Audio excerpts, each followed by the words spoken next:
I am the Deputy Regional Administrator for...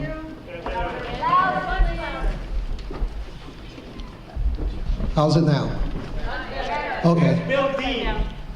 So my name is David Liu. I am the Deputy Regional Administrator for the NRC's Region 1 office. I want to take the opportunity to welcome you to the NRC's annual assessment meeting of Indian Point's performance for last year, 2013. Now, I recognize that there will be many questions and statements from members of the public, elected officials, and the representatives.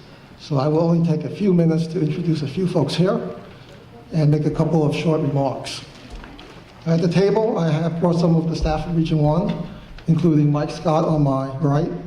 He is the Deputy Director for the Division of Reactor Projects.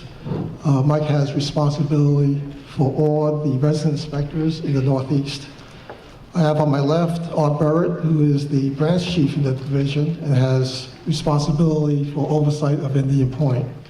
And to my far left is Scott Stewart, who is the senior resident inspector at Indian Point. Scott lives in the area and conducts independent inspections on a daily basis. I have also brought a number of other folks from our regional office and headquarters. I won't introduce them all just to save time.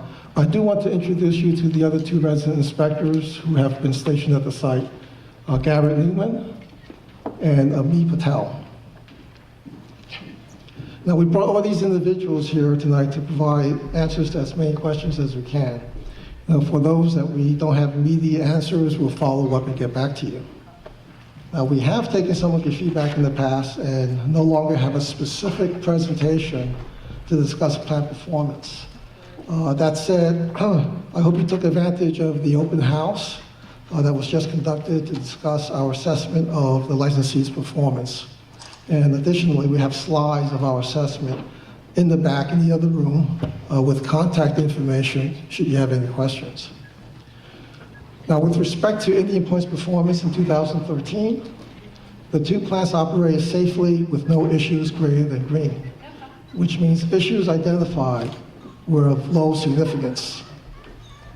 We reached that conclusion based on extensive independent inspections by our regional staff, some of whom are here today, insights from our allegations and investigation programs, licensing reviews and audits by our headquarters staff, and review of performance indicators and other tools that we've developed. We've had a substantial inspection footprint at the site with over 9,500 hours of inspection and inspection-related activities, much more than the typical two-unit site. But even with good performance by the licensee last year, we continue to have an appropriately rigorous oversight regime as called for by our reactor oversight process. We continue to monitor and inspect the licensee's fire protection program with a recent inspection to follow up on the licensee's modifications to address fire protection operator manual actions. We continue to inspect license renewal commitments and aging management programs to ensure that they are still being met while the license renewal process is ongoing and Unit 2 is in timely renewal. And we continue to review the plant's activities with respect to Fukushima lessons learned with a recent 13-person audit of the licensee's flooding evaluation. And earlier this year, we issued escalated enforcement actions against Entergy and an ex-chemistry manager for falsifying test results for diesel fuel.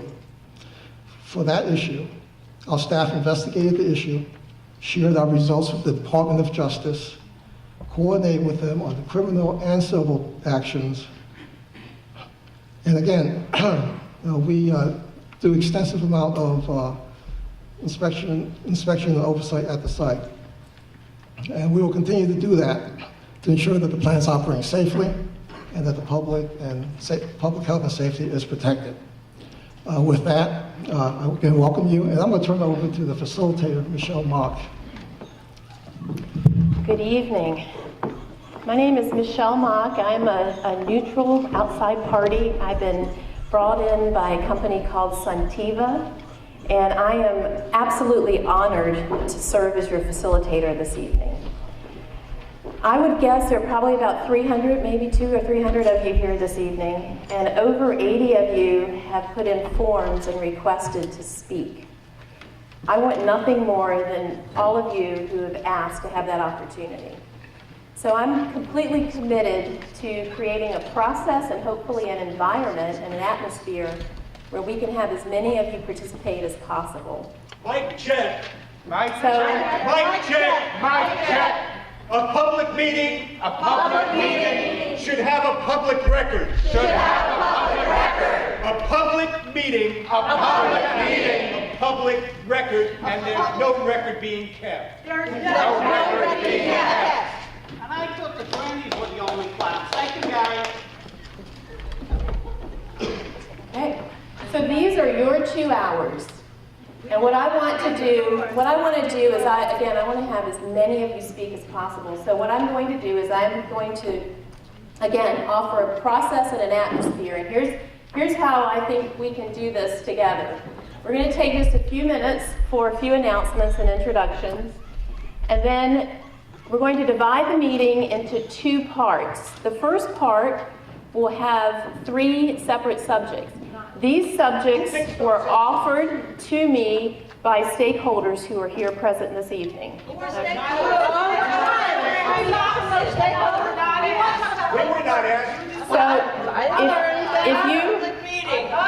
All right, so again, if you would like to know who the stakeholders are, I would ask them to raise their hands and they can be recognized because there were plenty of you involved. Thank you. Thank you. Okay.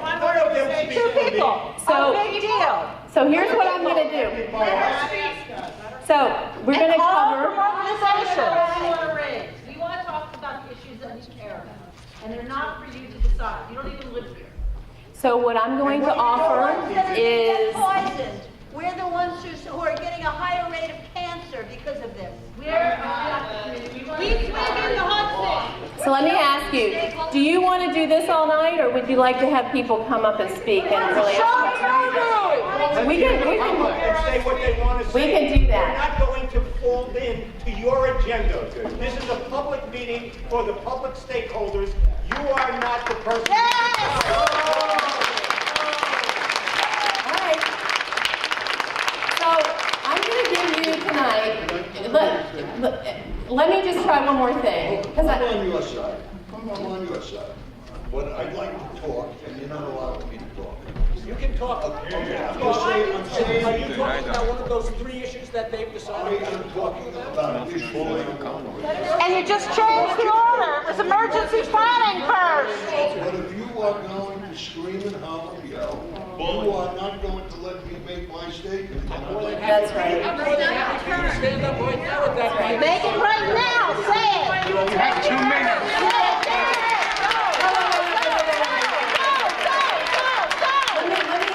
Let me frame this, and then we'll try to get as many people as possible. But here's what we're going to do. I would like to have 20 minutes, and during that 20 minutes, 15 minutes will be yours to talk about spent fuel. No. And then 5 minutes. Okay. Show the movie. So, I just want to say there are about a dozen of you who are running this meeting right now, and there are about 200 people who would like to have voice. Good. So I'm going to ask you to give us a chance. We're going to get started here. We're going to get started Can you here. address what they're saying? Why is it that you have determined what we're going to talk about? That's why people are upset. We came here to speak. You don't have the right. Oh, we're going to speak. No. Emergency planning. Show the movie. Here's what I'm not going to do. I'm not going to interrupt you. I'm going to ask one person to speak at a time. And so can you give me 2 minutes? No. Okay. Well, with that in mind, It's not your time. here's what I'm going to do tonight. I'm going to give you my best. I'm going to be neutral. I'm going to be honest. I'm going to keep us on time. Who's paying you? And how much? They can transcribe the meeting. I'm going to offer you the best process that I, as a facilitator, could come We up don't with. want your process. It is my process. And I created. Virginia. My intent.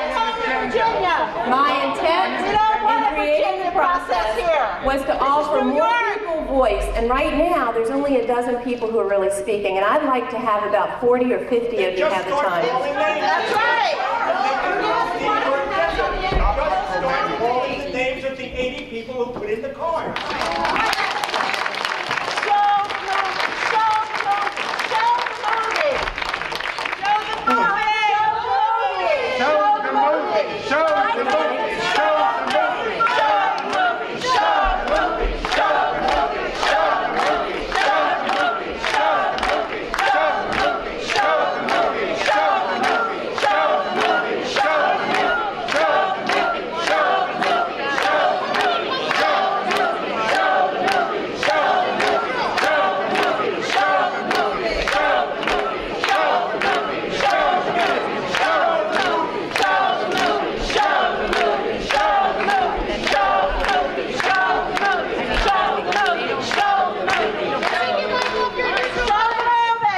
I'm going to call the first three people, Sheila Geist, Ken O'Keen, and Eileen Mayhood. If you guys would queue up at the mic. I'd like for you each to keep your time to 2 minutes, if you don't mind, so that we can have more people speak. To help with the process, when we get about 1.5 minutes in, I'll wave to you. And if you can wrap up in the last 30 seconds, that'll keep the ball rolling, and we can, again, have more people speak. All right? So Sheila. Yeah, Sheila. Thank you. I'd like to start, Bring the mic to your microphone.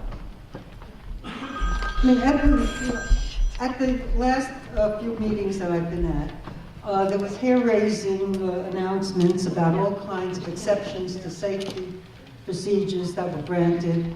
And one of the things I'd like you to do is clarify why you exempt people from these procedures.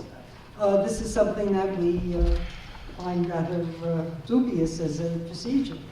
The second thing is the condition of the nuclear wastes. As I understand it, some of the waste is in dry cask storage at Indian Point. How much? I'd like to find out. I didn't get an answer last year, and I hope that there is more going on. With the recent resolution of the NRC, I gather you're not running to do more, and I would like to know why. And I think it's very dangerous, because I disagree with that resolution that open fuel ponds is safe. During Sandy, I listened to the weather reports. I was on high ground, so I could pay attention. And the storm surge came within inches of the fuel ponds. And so all you need is another heavy rain with the extreme weather coming down. We can't predict what we're getting. You know, the assessment of what's safe, these things are not safe. So that I want to know what you're doing to convert this to dry cask storage. I want this place shut down. I want to know where the money is for decommissioning. I want to know how much there is. Has it kept up with inflation? Is it going to be available? How long will it take? And does that cover the conversion of the wastes as well as the plant itself? The third thing has to do with the vulnerability of the site. We know that it's on two foregrounds, so it's not only extreme weather that we have to worry about, but it's the volcanic conditions, the earthquakes. So, and we find that there are more earthquakes happening every now and then around the country in areas that they didn't have them before, partly due to fracking. But you know, we can't count that the rules are still applying with this change. So I want to know what you're doing to make me safe. And I don't find any of what I've heard so far this year from the accounts that have come out in the newspapers or from your own reports. So I am very disturbed about this. So Thank you. Thank you. Very good. Thank you. We're going to have 15 minutes of questions and comments, and then they'll respond. That way you guys will have more time to talk and less back and forth. So go ahead. And fewer answers. Well, go ahead. We want answers in writing. We got a record. Go ahead. Okay, so my name is Eileen Mahmoud Jose, and I was here last year. And before I start speaking about Indian Point, I just wanted to bring up that Commissioner Dean was here. Okay, Commissioner Dean was here, and I brought up that OPG wants to build nuclear waste vaults on the boundary between the United States and Canada under Lake Huron. And he said he didn't know about it, which I thought was really strange because the joint panel was going to start within a matter of months listening to people have their testimony. So he asked me to contact him, and I tried over the internet and I wasn't able to. So I wrote their website and an email address on Mr. Williams' nameplate. If you could just give that to Commissioner Dean. Because you guys should know if they're going to build a low and intermediate waste vault on the boundary between Canada and the United States, if you indeed are protecting us and the environment. So, okay, that said, back to Indian Point. Can you wrap up in about 30 seconds? Sure. So on the card, I asked how much spent fuel was being stored at Indian Point so far. Because I understand in the United States, these fuel pools are overcrowded sometimes 3 or 4 times beyond their design specs. So I wanted to ask about that. And over the past few months, I've been hearing a lot about high burn-up fuel. That these fuel rods are running hotter and longer, and therefore they need to be transferred to another dry cask at some point in their storage cycle. And that's never been done. It's never been attempted. So my last question is, if these rods are running longer and harder and hotter, what is the plan to safeguard this for 250,000 years? Thank you. Okay, very good. Before the next speaker comes up, I want to cue up Abe Levy and Gary Shaw. If you guys could get... My name is Ken Oken. I'm a resident of Briarcliff Manor, which is 10 miles radius from Indian Point. I've lived in this area for almost 20 years, and I have to say that through all that time, every night I go to bed and I pray that there's not going to be some kind of disaster that is occurring 10 miles away from me. 2 years ago, or perhaps maybe a year ago, a young man came up the river in a boat, a motorboat, and spent probably an hour in front of Indian Point before he was even questioned as to why he was there. That same gentleman flew a plane a week later over Indian Point, a small Piper Cub or what have you, and flew that plane over and managed to circle around Indian Point and was never contested. So I have to say that, and this is kind of a preface to really where I'm getting to in terms of my question, because it's very clear that we are all extremely vulnerable. Now, I realize that the day-to-day operations are being checked and certain safety areas are being checked and so on. But just the presence of this plant within 30 miles of New York City and 30 million people being vulnerable, their lives, and in addition to all the New York City is the economic center of this country. So even if there was a 0.5% chance of something disastrous happening, and we know that nature, has no bounds, that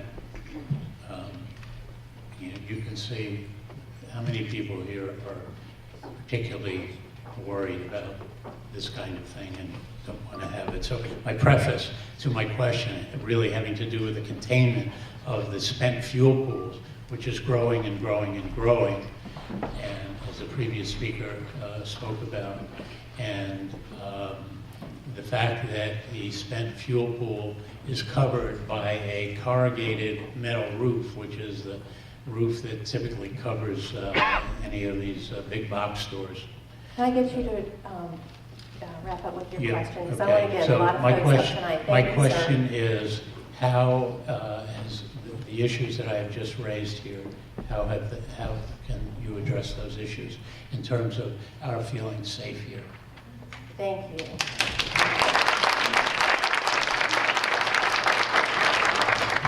Ms. Mock, thank you for calling on me. I appreciate it. And I'll speak as quickly as I can, but I have a fairly broad agenda.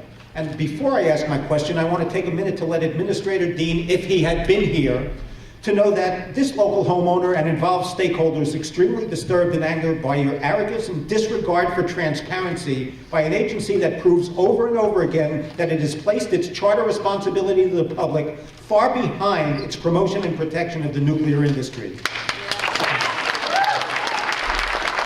With all due respect to you, that NRC could hire a professional moderator who has virtually no knowledge of the issues while writing to me that a public record of public meetings is not a good use of NRC budget is a slap in the face to all the citizens living in reactor communities, and it's a cowardly and crass attempt to stifle communications so that relevant issues brought to the front by citizen stakeholders will not be known by other communities nor by the upper management of the agency. And I end this paragraph by saying he should be ashamed of himself. Now I'll get into other real issues.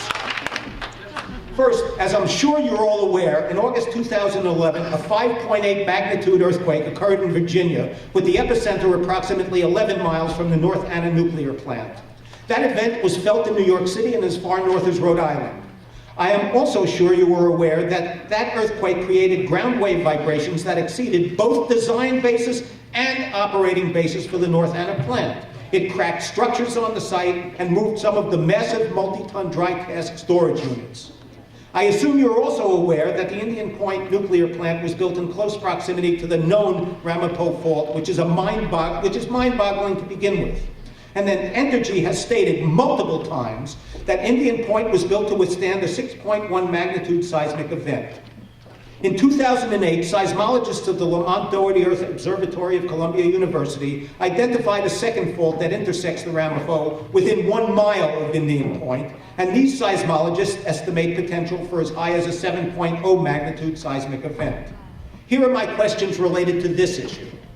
Can you confirm that Indian Point's reactor buildings are based on seismic tremor levels equated to a 6.1 event? Second, can you tell us what the seismic safety standards are for the spent fuel storage structures where over 2,700 tons of high-level wastes are stored? Can you tell us what level of event your new evaluation standards will be, since a 7.0 magnitude event is approximately 10 times the force of a 6.0 event? And my understanding is that geological records for the earthquake magnitude in this area go back only about 350 years, which is a blink in geological terms. Can you tell us what steps will be taken to look for smaller but potentially dangerous levels of damage to things like pipe welds, cracked cement, compromised underground pipes, or other internal structures if an earthquake occurs? In other words, the seismic issue is not simply that there might be a big one, though that's far from a trivial concern. The real threat is that vibrations from a quake can cause unseen, unknown damage to plant internals, weakening piping, fraying wires, loosening welds, creating fissure cracks in some component or another, and everything still looks fine. Then a year or two, or even 10 years later, there's a problem at the plant, and instead of working as planned or expected, that weakened part cracks. Can you assure the public that the high-pressure gas lines of the Algonquin pipeline that circumvent Indian Point can withstand the size events that are estimated by Lamont Doherty? And since there's a proposal to expand those pipelines to 42 inches, will that affect your seismic safety calculations? That's my first issue. So, Mr. Shaw. Will I be called back for other issues? Because I have many others, and I have it in writing, and I would like response. Yes, and I would like response. Thank you. Thank you very much. And I appreciate you managing the time. Thank you. I'm also going to call. Go ahead, you're next. I don't want to speak until he's finished. Next. So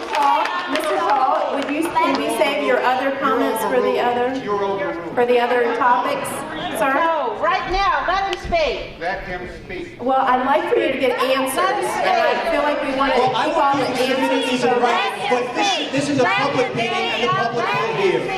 Let him speak. Let him speak.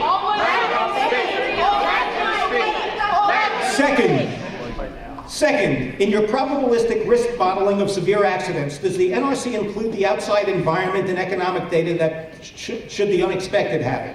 Specifically, does the agency use the same set of criteria for each nuclear plant to determine probabilities of a severe accident based on reactor design and output capacity?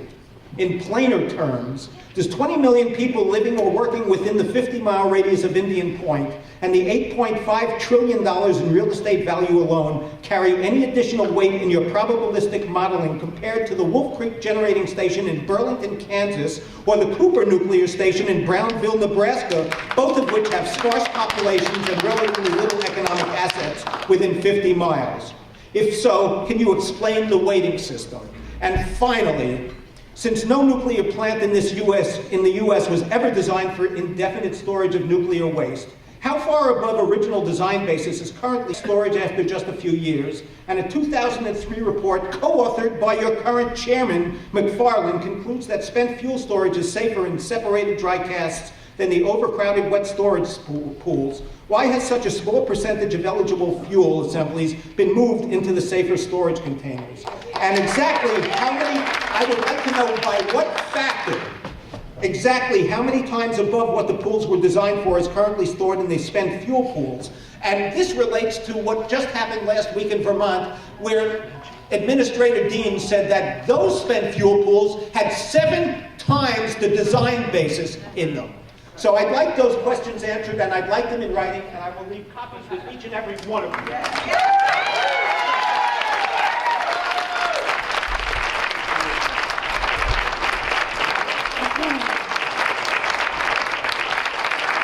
So I have 3 more people who are in the queue.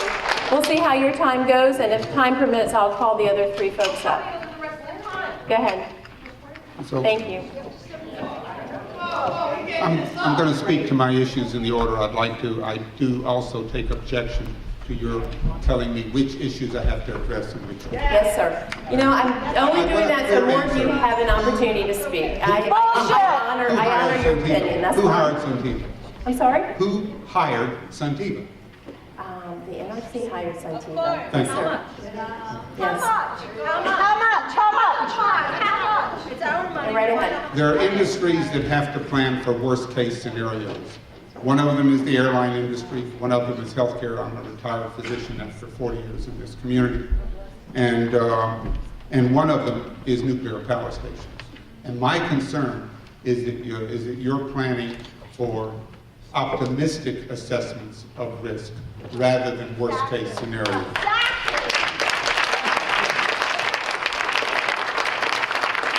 In particular, emergency evacuation of this area is impossible in most circumstances.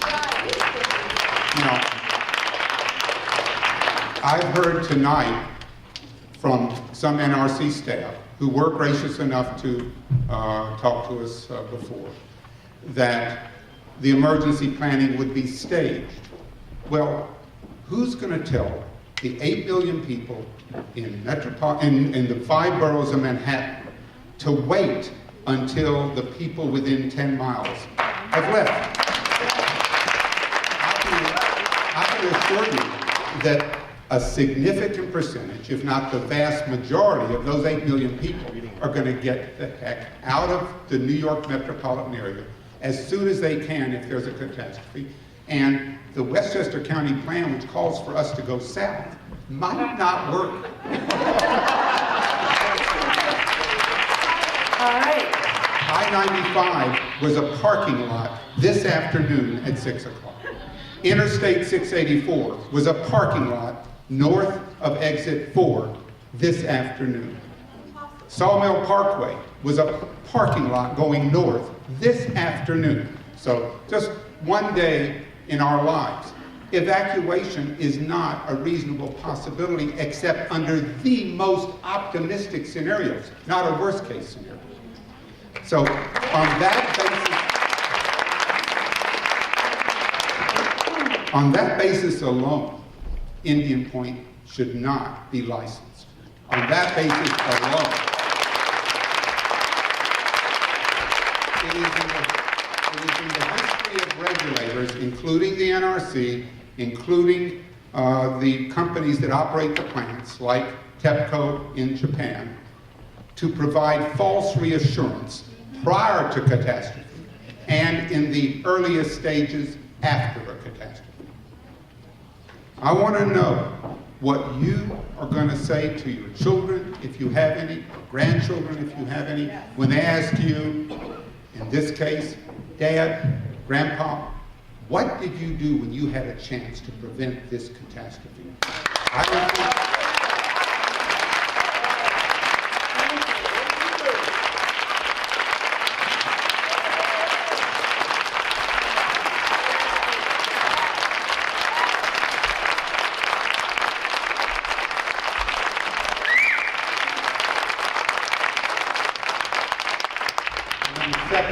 Can I, if you can wrap up, I can call one more person up. I'll wrap up.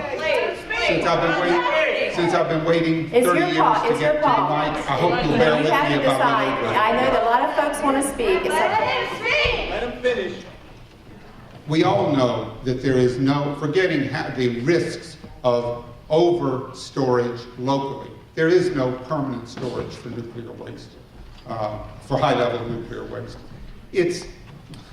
If you ask someone to look back in 30 or 40 years at what we were doing, meaning piling up high-level nuclear waste without knowing what the heck to do with it, they're not going to believe that we were rational people.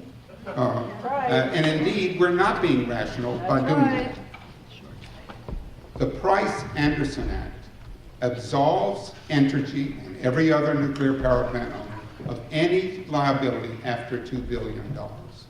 That means that of that few trillion, they pay $2 billion and they're done. Now, that's only because Entergy lines the pockets of our congressmen until they continue renewing that. And I use that advisedly. I'm not naming any one Congress, but they line enough to buy the votes. And it is to our everlasting shame as a nation that an industry can buy our Congress and keep it in its pocket. Okay, so we are going to move to the NRC so they have an opportunity to respond. Can I? Yeah, but I'll close with one thing. Yes, sir. It is unbelievable that there's no written, recorded, or other record of this meeting. Unbelievable.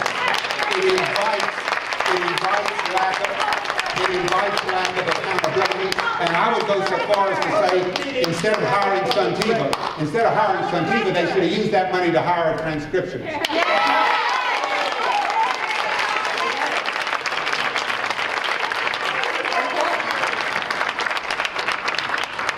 So we're going to offer you an opportunity now to respond to those comments. Yeah, there were quite a few comments and questions, and if I can sort of separate some of what I heard, because not all of it was associated with spent fuel. In a minute, I'm going to turn it over to Mike Scott, who's going to talk about spent fuel. But there was a number of other issues that sort of came up, and we'll address it accordingly. Because seismic came up, and we will talk about the Fukushima aspects. I know that the question of storm surge, and Sandy, just to be clear, Sandy, the storm surge at Indian Point was 9.7 feet, and actually the plant was, original design is 15 feet. So even for Sandy, that's significantly above, and there has been some reanalysis that is going to be even 3 feet higher, and again, that's part of the Fukushima lessons learned. A couple of other items. I don't want you to take the fact away that Bill Dean not being here is meant to be any kind of message, other than part of it is he was here the last couple of years. I think I was here the year before that in 2011, and that's part of him and me as a deputy in terms of for us to be engage in these activities and part of our development and so forth. So that's not intended to be anything Hard to contrary understand to you. that. Could you please enunciate and speak more clearly into the mic? Okay, thank you. Is that better? Okay. Now, relative to the other aspects, we talked about Sativa and the public record. I think many of you may have heard the webcast yesterday. Really, we are looking at our budget. And decision making means we do record. We have not done so with respect to informational meetings, which this is intended to be. That said, the chairman has asked us to take a look at how we do public communications and to try something new and different. And so, of the chairman, and she passed it off to William Dean, who sent me a letter saying that a public record of these kinds of meetings is not worth the budget of the NRC. Oh my God. So, use that budget instead of a Michelle Mock. So certainly we will go ahead and review that. And so part of what we want to do is we're trying to do better outreach.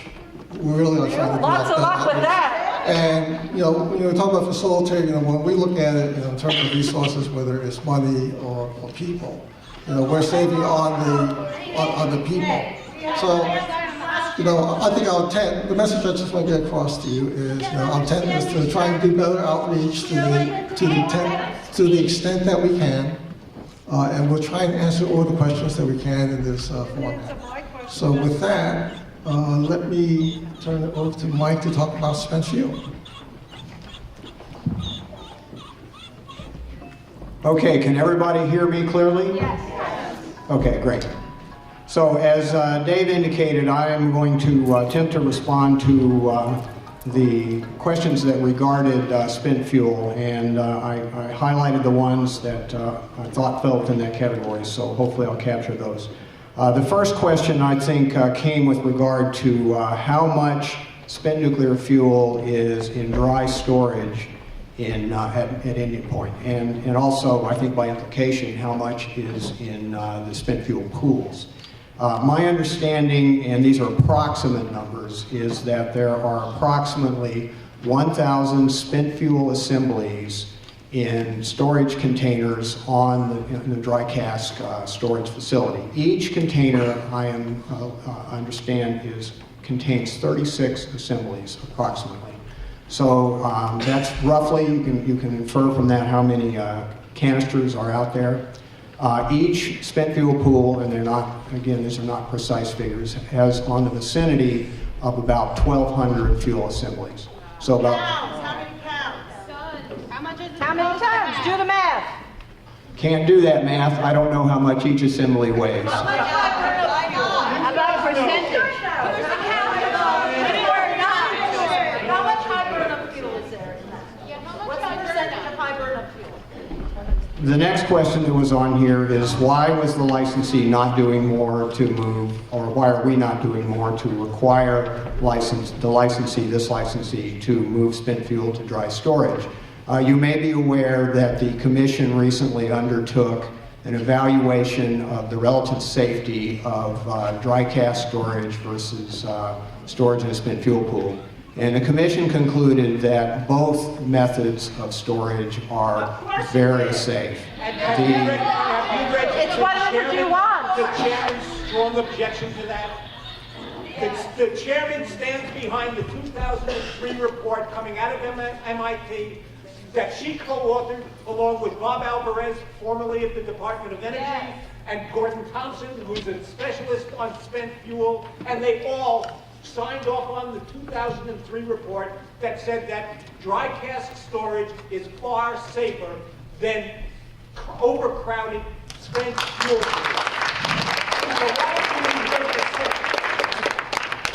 The recently completed NRC study of this matter concluded that, and again this is made in comparison with the NRC's health objectives. One of the NRC's health objectives is that the risk to the public posed by the operations of nuclear power plants is less than 1/10 of 1% of the risk that the public is exposed to in their daily lives. This recent study concluded that the risk posed to the public by storage of spent fuel in spent fuel pools is 1/10 of 1% of the 1/10 of 1%, or roughly 1 in a million of the risk that people are exposed to in their everyday objectives. Point to getting cancer and higher rates, much higher rates, and that's because it's all That's a uncontrolled. flawed study. On the basis Department of Health falls at justified. On the basis of that study and the NRC's conclusions regarding it, the NRC could not justify requiring the licensees to move Union the of fuel Concerned to dry Scientists can storage justify sooner it. than is required by the existing regulations. Something happens with the spent fuel, then it's a real problem. With gas, not so much.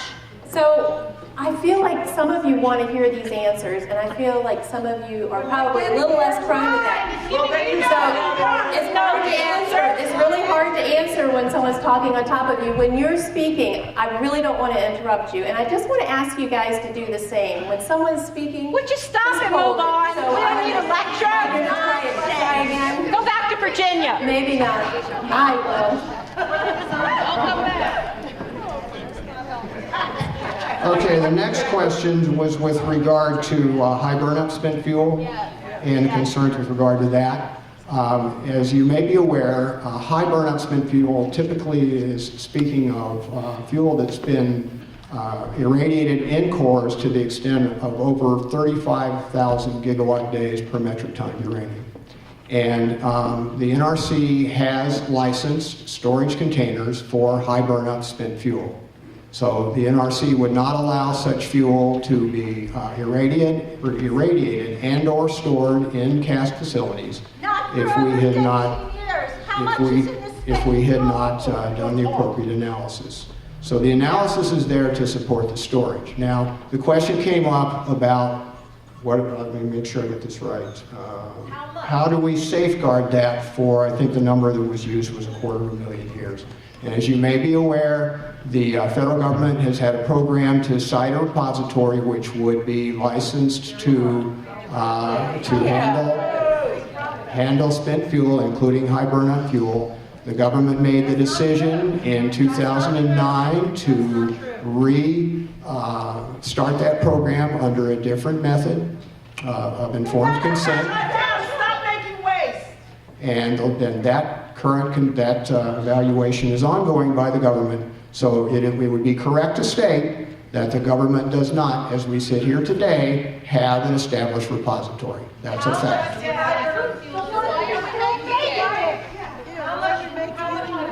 The NRC has concluded that spent fuel can be stored safely for extended periods. Now, as you may be aware, the NRC had a rule referred to as waste confidence that stated the NRC's confidence that spent fuel could be stored until a waste repository could be sited and placed into operation. A portion of that rule was remanded several years ago, and the NRC is currently going through a rulemaking process to consider the inputs that have been provided and update that rule. So that rule has not been updated yet, and so our rulemaking is pending on that matter. On the generic environmental impact statement, generic. Same Against thing the across people, entire against fleet. health. How much high burnup fuel is there at Indian Point? At the spent fuel. Answer the question, please. The next question that is on the list is how far above the original design basis is spent fuel pool storage? And the answer is significantly above the original design basis. And as a result, in order to allow that amount of spent fuel storage, the agency has authorized licensees, including Indian Point, to make changes to the spent fuel pools to provide additional absorbent material to allow the additional spent fuel to be stored safely. That's why The question spent is, fuel in places that there already was some, that was just in the Journal News a few weeks ago. I'm sorry, say that again, I didn't hear you. Go and pick up one of the the articles from that quote the NRC, where the workers in Indian Point tried to place additional spent fuel assemblies in buckets in the pools that already contained them, and they tried it twice. Not once, but twice. I'll get it for you right now. We're aware of it. You don't need to do that. Let him speak. How much hydrogen fuel is it? I think a couple of things. Let me try and do this. I do wish that we can try and have a discussion. A couple of things. I know Gary's getting the report, but that was actually an inspection issue which one of our residents had actually looked at, and we can try and catch that when Gary gets back. But one of the things, in terms of the amount of high burn-up fuel that you talk about, we have been advised by our security folks that is security sensitive information, and so we do not provide a specific number. We don't want you to kill us, okay? We don't want you to kill us. Commissioners in DC, and they have said this is not a security issue, that each resident inspector in each plant knows the amount and they can tell us. It is not a security issue, so that's a PR thing. We would like the answer. How much high burn-up fuel is at Indian Point? We have the right to know. We're the reactor community. Please tell us. Let me take that back. Okay, that's my understanding from our Office of Nuclear Security and Incident Response, that information is security sensitive. That said, we'll go back and we'll verify because we're hearing something different. Right now, we want to answer that. Do you have more you want to cover? Did you want to speak to that? You want to speak to Please that? call Commissioner McFarlane. Call up the other commissioners. Let me get back to the fuel mishandling and perhaps. He's watching the Ranger game. Let me be clear. Okay, let me be clear right now. There really is a lack of respect here. Yes, there There is. really is. And let me tell you that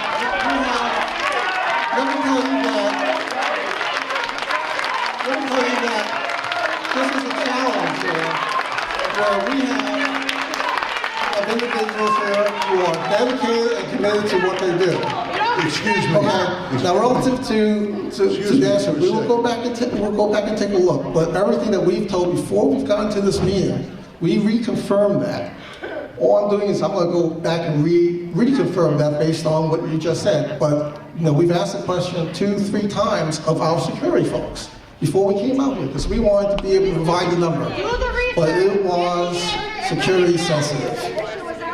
Okay, so Excuse me, sir.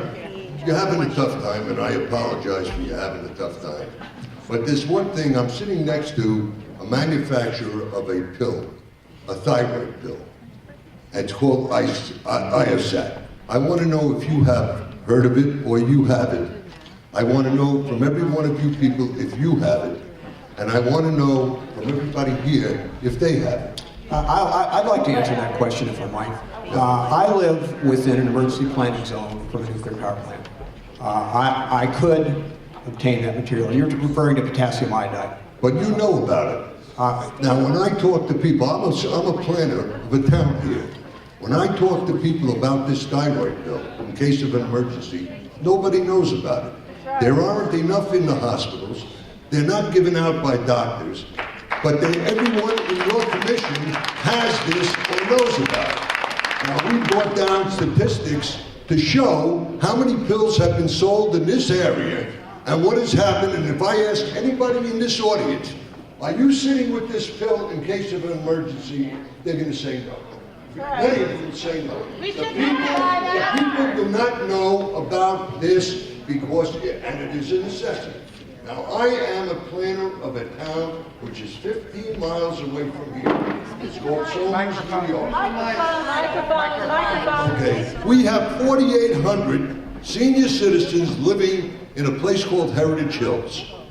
Heritage Hills is a lovely place, but God forbid if there's an emergency, I, as a planner, have never seen an emergency or an evacuation plan. How are 4,800 senior citizens who live in 2,100 houses going to get away 15 miles when they don't even know what's going on? And I think that you people have to start doing your job and start looking at things from our point of view. I didn't come in here to yell, I didn't come in here to scream, and I don't think you're listening to us. No problem.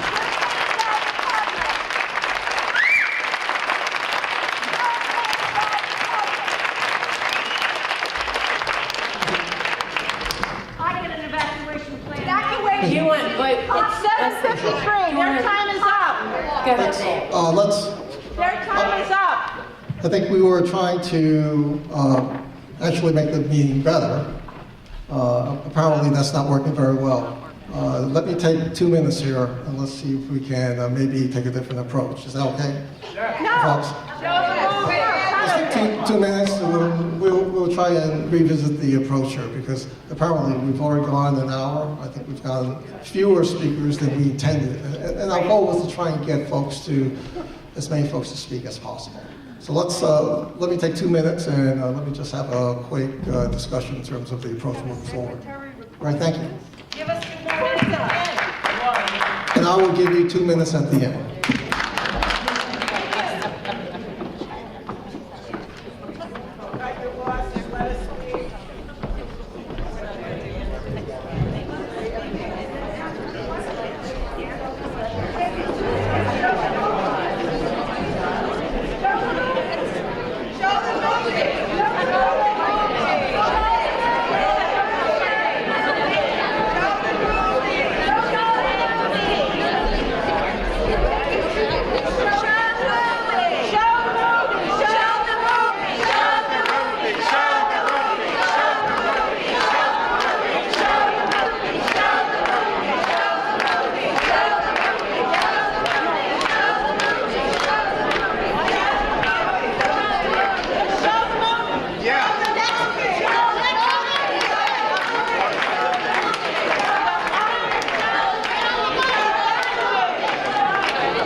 We have a 6-minute movie. Does everybody want to see it?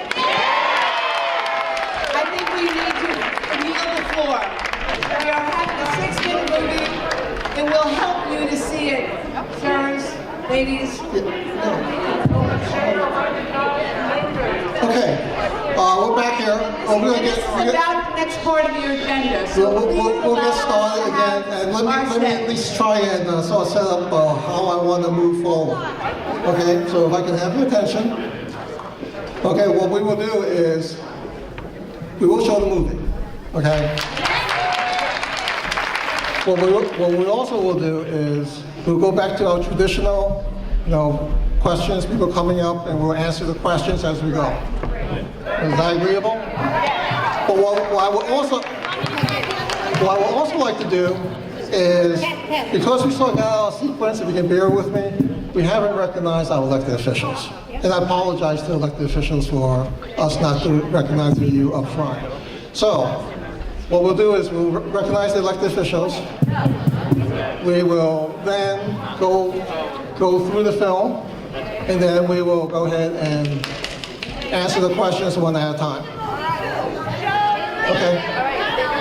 So, if I can do that, I'm going to turn it back over to Michelle to introduce the elected officials. Okay, so we do have 3 elected officials here. If I don't know your name, if you'd like to be recognized, please let me know. Jeff Pax is here. He is from the town. He is from the town. It's not.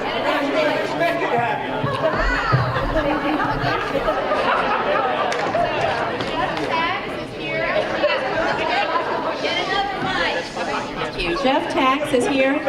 He's from the town of Portland, Supervisor Linda Puglisi's office, right here in the back. Sarah Levine is here from the district representative, or she is a district representative, and also the regional director, Susan Spear, is here. Would you guys, the three of you, just stand so we can, and also manage over from Ulster County.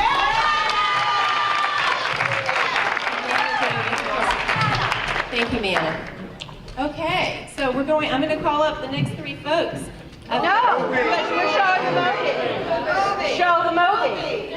Well, let's do the movie then, and then we'll do. Lights go down. I don't know. You can go in the back. Turn down. Turn the back. Well, it's up. Show it.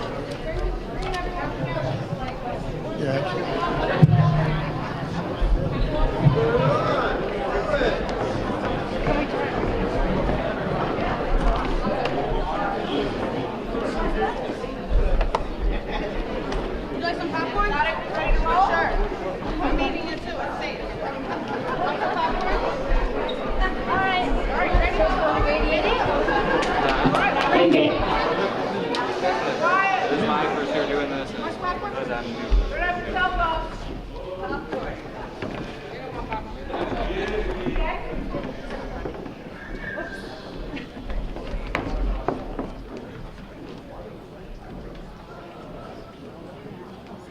Diddle-dum-dum, diddle-dum-dum, diddle-dum-dum. There was a turtle by the name of Bert, and Bert the turtle was very alert. When danger threatened him, he never got hurt. He knew just what to do. He ducked, and further you duck, and then you cover. We must know how to duck and cover in the school bus. Duck and cover. Duck and cover. This family knows what to do, just as your own family should. They know that even a thin cloth helps protect them. Even a newspaper can save you from a bad burn. Duck and cover. Pretty crazy, huh? Indian Point is an aging nuclear power plant located 35 miles north of New York City. 300,000 people live within the evacuation zone, and 17 million people live within 50 miles of the plant. I'm really curious about people's plans for what they're going to do if something happens. So what's your plan if something happens at Indian Point? That is a good question. We don't really have a plan. Do you know about the evacuation plan? Vaguely. I never actually heard of it before, so that's probably not a good thing. Well, they're mailing. Everybody that lives in the 10-mile zone gets this in the mail. Okay. Looks like junk mail. You live within the 10-mile zone. Do you know about the evacuation plan here for Indian Point? I really don't, except for I see those signs with the blue signs. I don't really know what the plan is, but I've seen the signs before. I don't even know where the regular bus stop is. I wouldn't know where the special nuclear evacuation bus stop would be, no. But if the buses are full, how are all of us going to fit on the bus? I don't think the buses can get here. They would have to be out there waiting for you. The bus stops are really a joke. I mean, I don't think anybody knows what bus stops are. I wouldn't go to a bus stop. I don't think the bus drivers would go to a bus stop. Do you think the bus stop is, do you think that's a good plan? I think you should ask the bus driver. Do you think the bus will show up? It's questionable. My ass isn't getting on a bus. So we figured we needed an expert, so I reached out to Ralph Nader, and he called back. So now we're going to interview him. Thanks so much for taking the time to talk to us today. We've been making this movie about the Indian Point evacuation plan, and we wanted to talk to you about what you thought the shortcomings of the current evacuation plan are. We all know how difficult it is to get out of New York and Russia every day. We all know what happens when there's a modest rainstorm or snowstorm, how the cars get all jammed up. Now, let's see what would happen if the alarms go off on a nuclear power plant emergency. And then see how many vehicles would have to fill all the people from their homes and schools and businesses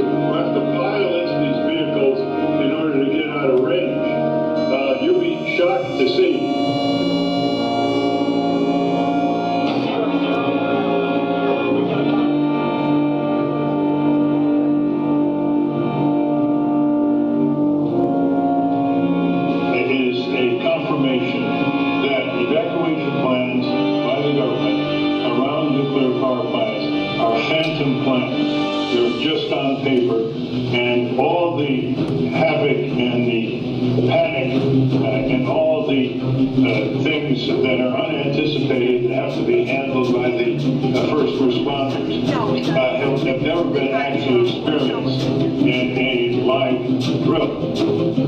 If you cannot demonstrate a practical evacuation of millions of people around that plant through a well-rehearsed drill, then you cannot demonstrate that there's an evacuation plan.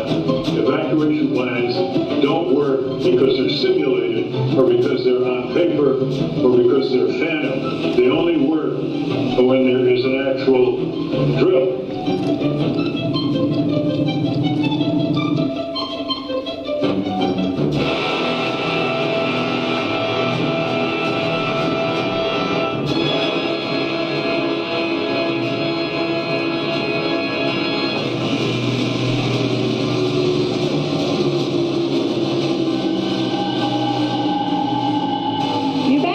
Plan doesn't seem very realistic, does it?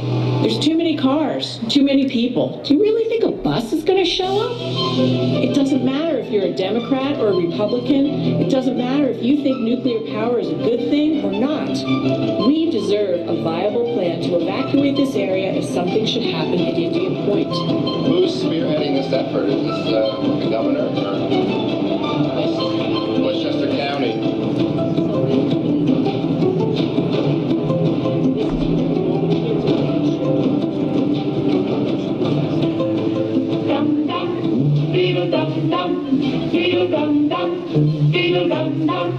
There was a turtle by the name of Bert, and Bert the turtle was very alert. When danger threatened him, he never got hurt. He knew just what to do. He got and together, got and together. He did what we all must learn to do. You and you and you and you, just and together.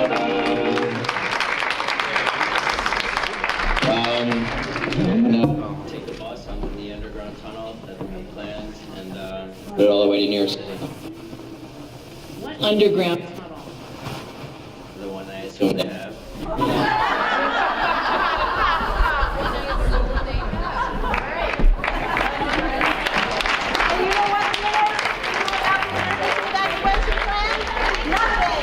You know what they're going to do with this movie? Nothing. This is my last. All right, I'm going to call up the next three people. Phil Mugasa, Tom Clay, and Kevin McClone. If you three will get in the queue, we'll keep rolling. Sorry, you go fourth right behind those three I just called. Are you the second one? Well, that was good timing. Yes, sir. Response first. Okay. You happy? All right. Testing. Oh, there we go. Yeah, Michelle, we just at least, we have Kevin Williams. He's from our headquarters office, specializes in emergency preparedness. I know that there were some questions in previous statements on emergency preparedness and relative to this video, so I'll turn it over to Kevin to give a perspective. My name is Kevin Williams. I'm a branch chief in emergency preparedness in Rockville, Maryland. And I have had the opportunity to discuss with a lot of you guys separately some of the issues that you have a concern with. And one of the things that I want to say is that, we do take our job seriously. And one of the things that we have done is we've gone out and we've studied real evacuations similar to Katrina, and we look at the effects and the impacts of what people will do and what people won't do. And we recognize that Indian Point, in conjunction with the state and the local officials, want to protect you, and they'll do everything possible to protect you. And as such, what we do is we evaluate their capabilities. We just went through enhancements to our regulations to require them to take these types of things into account, such that they can be able to use this as a tool to effectively. I think if you can let Kevin speak, that would be important for him to talk.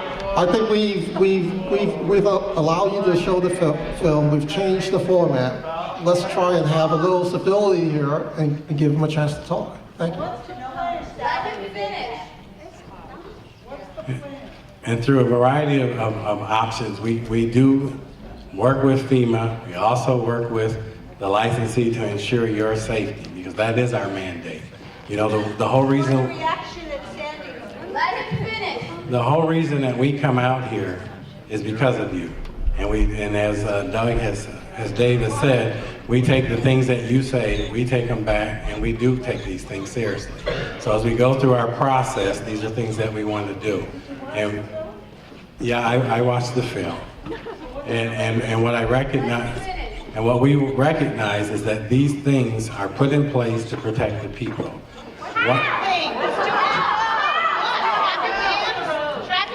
It's through the effective use and interface with your local law enforcement as well as your emergency planning officials. Let's let him speak, please. Please let him speak. Please let him speak. With 250,000 people trying to leave. I couldn't get from my house down the street. Okay, Michelle? Yes, okay, so we've got We'll 3 move on. people in the queue, right? Thank you. Okay, Philip, Tom, and Kevin. You guys are queued up. I'll call 2 more and see if we get going here. Let's go a little fast. All right, first off, my name is Tom. I do work at Indian Point. I've worked there for 31 years. I'm not an office worker. I actually work out in the field. I've been next to the reactor. I've been down in the reactor cavity fixing the transfer kit, the transfer card. All right? I have a lifetime dose of 15R. So tell me all about cancer. My wife got it. I didn't. I have diabetes, I have asbestosis, and I have some kidney problems. I have no cancer. 31 years, right next to the reactor. So when they stand there and tell you about the tooth fairy junk science, which is what Westchester called it, they are lying. A few more. You have to indulge me because this meeting has been a shame. Yes, You've it let has. them go all out, all over the place. All right, let's start with the credibility of some of these people. Mr. Shore handed out 2 cards at your last meeting and then asked for a substitute like they did. Now they don't want to hear from me. All right, Marianelli went on Yes Vermont Yankee and tried to pass herself off as Roger Witherspoon. Poor girl, Marion. You want me to show it to you? Oh, Lord. Oh, I know. As far as the spent fuel building not being ready, inside the spent fuel building we have a structure for a 20-ton crane. Anything that hits the spent fuel building still has to go through that 20-ton crane structure. And on top of that, it's a very small target. I would go into New York City immediately instead of trying 30 miles out. All right, 8 million people. I got a question for the audience. Who here is from Manhattan? Me. Brooklyn? Yes. Brooklyn's in the house.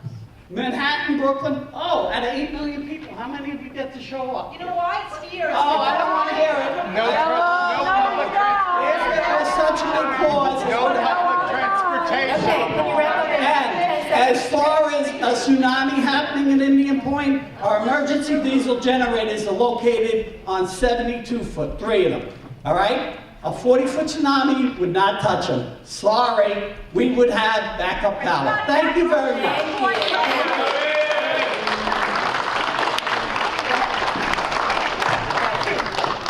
Right after Kevin, Teresa Knickerbocker, if you could queue up, and Vicki Fox. Go ahead, Kevin. Hi, I'm Kevin McClung.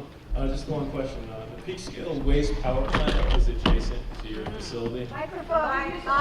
The peak scale waste power plant is adjacent to Indian Point. It's in Charles Point.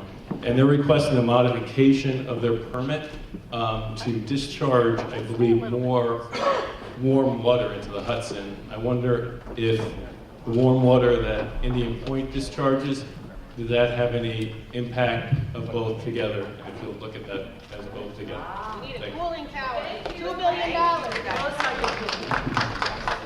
Okay, just in terms of the discharge temperatures from the plant, that's regulated under the Department of DEC, New York State, and relative to their limits, they comply with their limits. So really with regard to discharge, that's not within our purview. You were supposed to build a cooling tower. Did you build it? Okay, next we've got Liv Anderson, Frank Ipolte, and Manna Jo Green. Thank you. A lot of this has already been covered, so I'm just going to ask the one question that hasn't been covered. I'm here about the emergency evacuation, and I'm within the 10-mile radius, so I get this every year. And we had a question about the routes all going south, but the one question is, when does Indian Point call for an emergency evacuation? Is it when the radiation is released? Is it prior to that? Just if I could understand how that works. Yeah, there's a detailed emergency plan that FEMA, the state, and local, they coordinate. They work very hard to ensure that there's a viable plan that is in place. And so what the coordination is New York is what's called a home rule state. So the decisions in terms of evacuation rest within the 4 counties. And they will make the decision. As part of it, there's communications with the licensee in terms of providing them information from the plant so that they have that information to make a sound decision. Is that the NORAD 0654 plan? The NORAD 0654 plan. Is that it? Yeah, new reg 654 plan. New reg 654 plan. Yes, thank you. That's it, right? I'll be happy to show it to you if you'd like to see it. I have it. I've seen it. Okay. If Next. you've seen it, then Thank why you. don't you distribute potassium iodide since the plan calls for it in the event of an accident for more than up to 50 miles? So right after this group, I'm going to ask John Montgomery to come up, and Jerry Kramer, please. And just in terms of potassium iodide, it's not required to be distributed up to 50 miles. We have looked at it in terms of what's the appropriate distance, and 10 miles still remains valid. In fact, the science advisor in the White House has confirmed that, the 10-mile radius. And potassium iodide is just one of many tools in terms that's available for the counties in terms of them making protective action Sir, your own decisions. documents say that that's wrong. I've got your documents here, they say that that's wrong.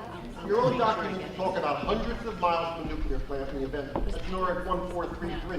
NORAD 1633 talks about the vast majority of people in Chernobyl who got irradiated were more than 30 miles. NORAD 0654 says you will need potassium iodide if you're more than 10 miles away. NORAD 0396 says that the government will provide it. You don't provide it. You don't have to. I have the documents. You ignore. You write these documents and then you ignore them. I think So we're going to just answer questions from people who are in the queue rather than the audience, so we can kind of keep things going. Go ahead, sir. You're next. If I may, I will answer the question about potassium iodide. We have done our similar studies, and when we've concluded in our regulations that the 10 miles is an appropriate distance. What we have done is the state of New York has potassium iodide. They are stockpiling it. They work with your local emergency management officials to distribute that, KI. What we've also looked at, we've looked at the events after Chernobyl, and we're also studying the events after Fukushima to look at that piece. And so we're evaluating it, we've looked at it, and some of the studies that you're talking about are studies that are not consistent with the process that we've looked at. And your process is faulty. Entity should pay for it. Shame on nuclear power at this point. We already know. Your own words, the vast majority of the thyroid cancer. if I can ask you to please allow the next speaker to talk. Thank you. Okay, go ahead, sir. Thank you. Good evening. My name is Frank Ippoliti. I represent, on behalf of 25,000 members of the New York City District Council of Carpenters, We support the continued operation and license renewal of Indian Point Energy Center. Indian Point has consistently been proven to be a safe place for our members to work, even after undergoing extensive training prior to assuming their plant responsibilities. Reactor operators receive retraining every 5th week on the job in order to assure their skills are finely tuned. The council believes that workplace safety is of the utmost importance and appreciates Entergy's strong commitment to both public and employee safety. Indian Point is also a major contributor to New York's economic recovery, providing thousands of skilled labor workers with good-paying, secure jobs, including members of my union. Today's announcement confirms what we already know, that Indian Point is safe and essential to New York's economic and energy supply. Thank you.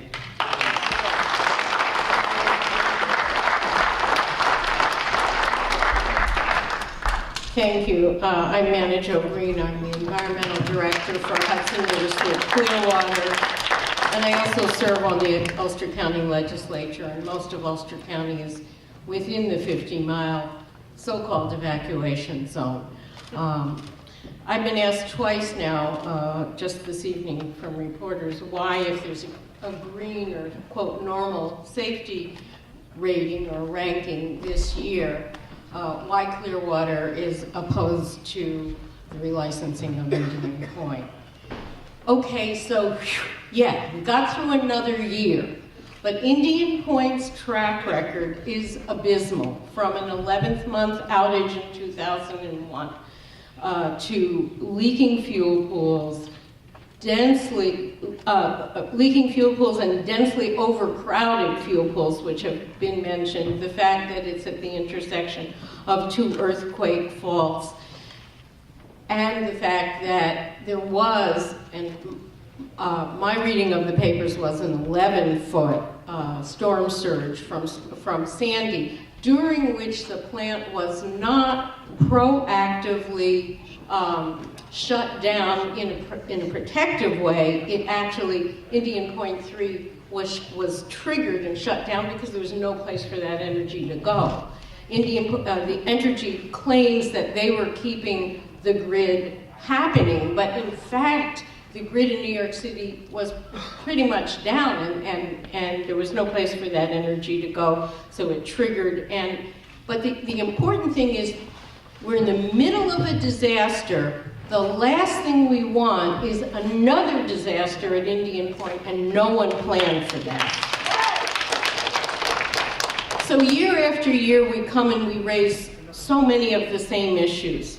I think the most useful, the best use of our time would be to sit down with the unions and have a facilitated conversation that was an exit strategy. These jobs, when Indian Point closes, these jobs will not be lost overnight. A few of them will, but of the 1,250 approximately employees, there will be a very, very slow phasing out during a decommissioning process.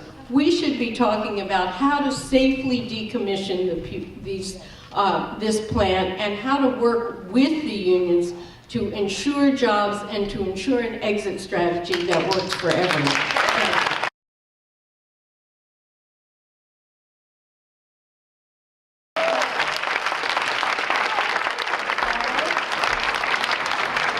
And a lady over here asked me to ask about decontamination facilities, that host communities would not want to accept people or their belongings unless there was a way to decontaminate before evacuating the area and going into a wider radius. Yeah, let me address a couple of things. With respect to Hurricane Sandy, when that occurred, the NRC, as I'm sure the licensee was tracking that, and we had actually manned our incident response center. And it was not just Indian Point. We tracked that storm all the way from Region 2 all the way up to the Northeast. And what we did was in our planning, we dispatched inspectors out to the site from the region. So we had first-hand observations of what the plant did. And I would say that the plant In terms of hurricane preparations, there were no concerns on our part. They did the right thing. They responded appropriately. And so in terms of the trip, there was no performance deficiency that we identified. The licensee appropriately handled the event. And we were there. We were on site and we looked at it, and that was our independent assessment. You must be in a vacuum. The trees were down, the line. Okay. The grid was down. The trees were blocking the road. We were out. Were you next up, sir? Were you next up? Go ahead. Let's keep things rolling. Thank you. Thank you. Good evening, everyone. Thank you. My name is John Montgomery. I'm the president and business agent for Millwright Machinery Erectors, Local 740 in New York City. The Millwright Machinery Erectors, Local 740, support Indian Point's continued operation and recognize its contribution to the job creation across the state. Locally, Indian Point supports thousands of jobs, both at the plant and in the neighboring communities, many of which are held by skilled union workers. We believe that shutting down Indian Point would have a catastrophic impact on the region's economy and cause thousands of hard-working people to lose their jobs. Thank you.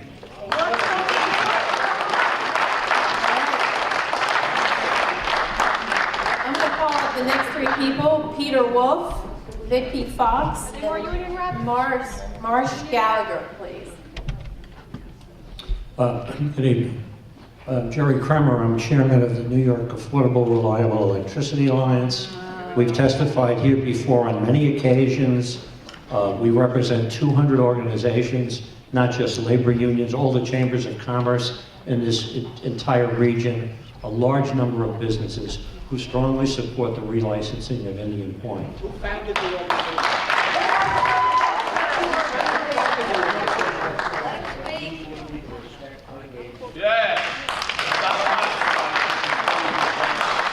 I also appreciate the fact that this panel is doing a job that's not a very easy job. There's a lot of passion that's expressed in this place, but there's equal passion on both sides. Month after month, year after year, Indian Point continues to pass the tests to which it's been put. This is now the 10th year in a row that your commission has given it the highest rating possible, the green rating for safety in the United States of America. This plant, in 7 years, has had more scrutiny than any other nuclear power plant in the United States of America, and I trust the work that you do, because if we give up on government, we give up on everything. You know, I heard all of you. I sat there very patiently. I respect passion, but I also respect fairness and dignity. Indian Point has a statewide economic impact of over $1 billion. This region relies on Indian Point for $750 million annually. It's not just jobs for union people, it's jobs for the cleaners, it's jobs for the grocery stores, it's jobs for the tire places. Indian Point, the lesson for all of us to learn in this room is the Shoreham nuclear power plant. Because today, 27 years later, everybody on Long Island is still paying for the decommissioning of that facility, and they're going to be paying it for another 20 years.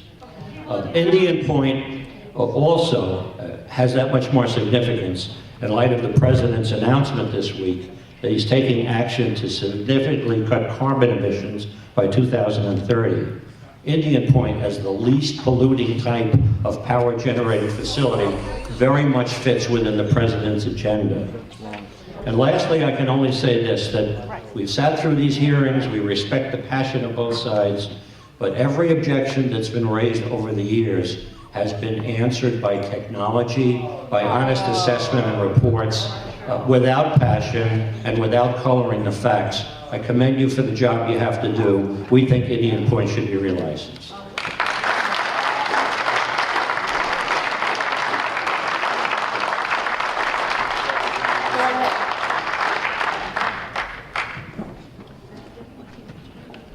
My name is Peter D. Wolf, and with a nod to the farewell parting, David Letterman, I'd like to give you 10 reasons why Indian Point should be closed.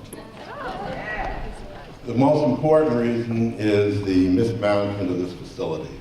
It has a history of the most mishaps and it's closest to the biggest metropolitan area in the entire country. And I think that the consequences need to be looked at, because if there was a disaster at Indian Point, then it would have such a great impact. The people around it would lose their homes, they would lose their jobs, and we can see from what happened with Katrina, we can see what happened with Sandy, that with all due deference to the government, they're not equipped to handle this type of emergency. Number two is terrorism. It was brought out recently that Indian Point has not adequately addressed this threat, and you can tell from this example with the person who came with the boat and with the plane. But you can also see it with regard to the people who were released from the security detail at Indian Point and what their testimony has been in the lawsuits against Entergy. The third reason is the natural events. I won't go more than to say that those two fault lines are very significant, and the potential from the Mont Doherty of the 7.0 earthquake and the initial design of 6.1 is really substantial. Also, the fact that that natural gas pipeline passes by there and the effects of any kind of a seismological event has not been determined. The fourth reason that Indian Point should be shut down is that I don't think that there is adequate government oversight. I addressed this last time. I don't see why Entergy should be granted all these exemptions. In my view, Entergy should have the responsibility of making that plant absolutely as safe as possible, given the fact where it's located. Do you want to pause and have a response to your first few comments before you go on? No, I'm going to go through the 10. Okay, can you go a little more quickly? These are very important. Number 5, I think that nobody's mentioned this, but there's ongoing damage to the wildlife in the Hudson River, and Entergy has not yet agreed to put in the cooling towers that have been mandated by DEC. Number 6 is the integrity of the plant. This plant, the criteria that is being used to evaluate the plant is the criteria that's being used for a new plant. This plant is 40 years old, it's asking for permission to be 60 years old. I don't know of any studies that have been done or anything of an experiential nature where people have looked at a nuclear plant that's 60 years old. The 7th issue is nuclear waste. I think that's been covered already. The 8th is the area can't be evacuated. That's also been covered. The 9th issue is this idea that the consequences, it's just such a simple risk-reward ratio. The risk is just so great of something going wrong versus what is being gotten from the energy, that it should be closed.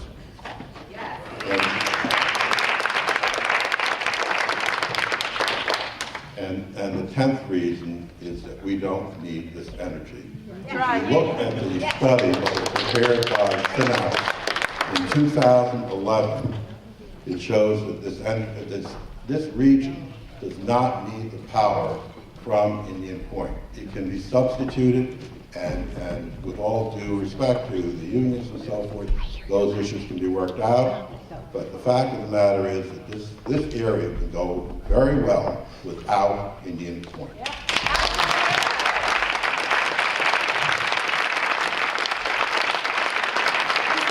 I took away several comments and some questions, and I think I heard gas line. I mean, I asked Art to just talk about the gas line in terms of what our role is. We heard a little bit about seismic, and maybe Rob can just touch base on seismic, because there was other questions prior to. I don't think we ever got to.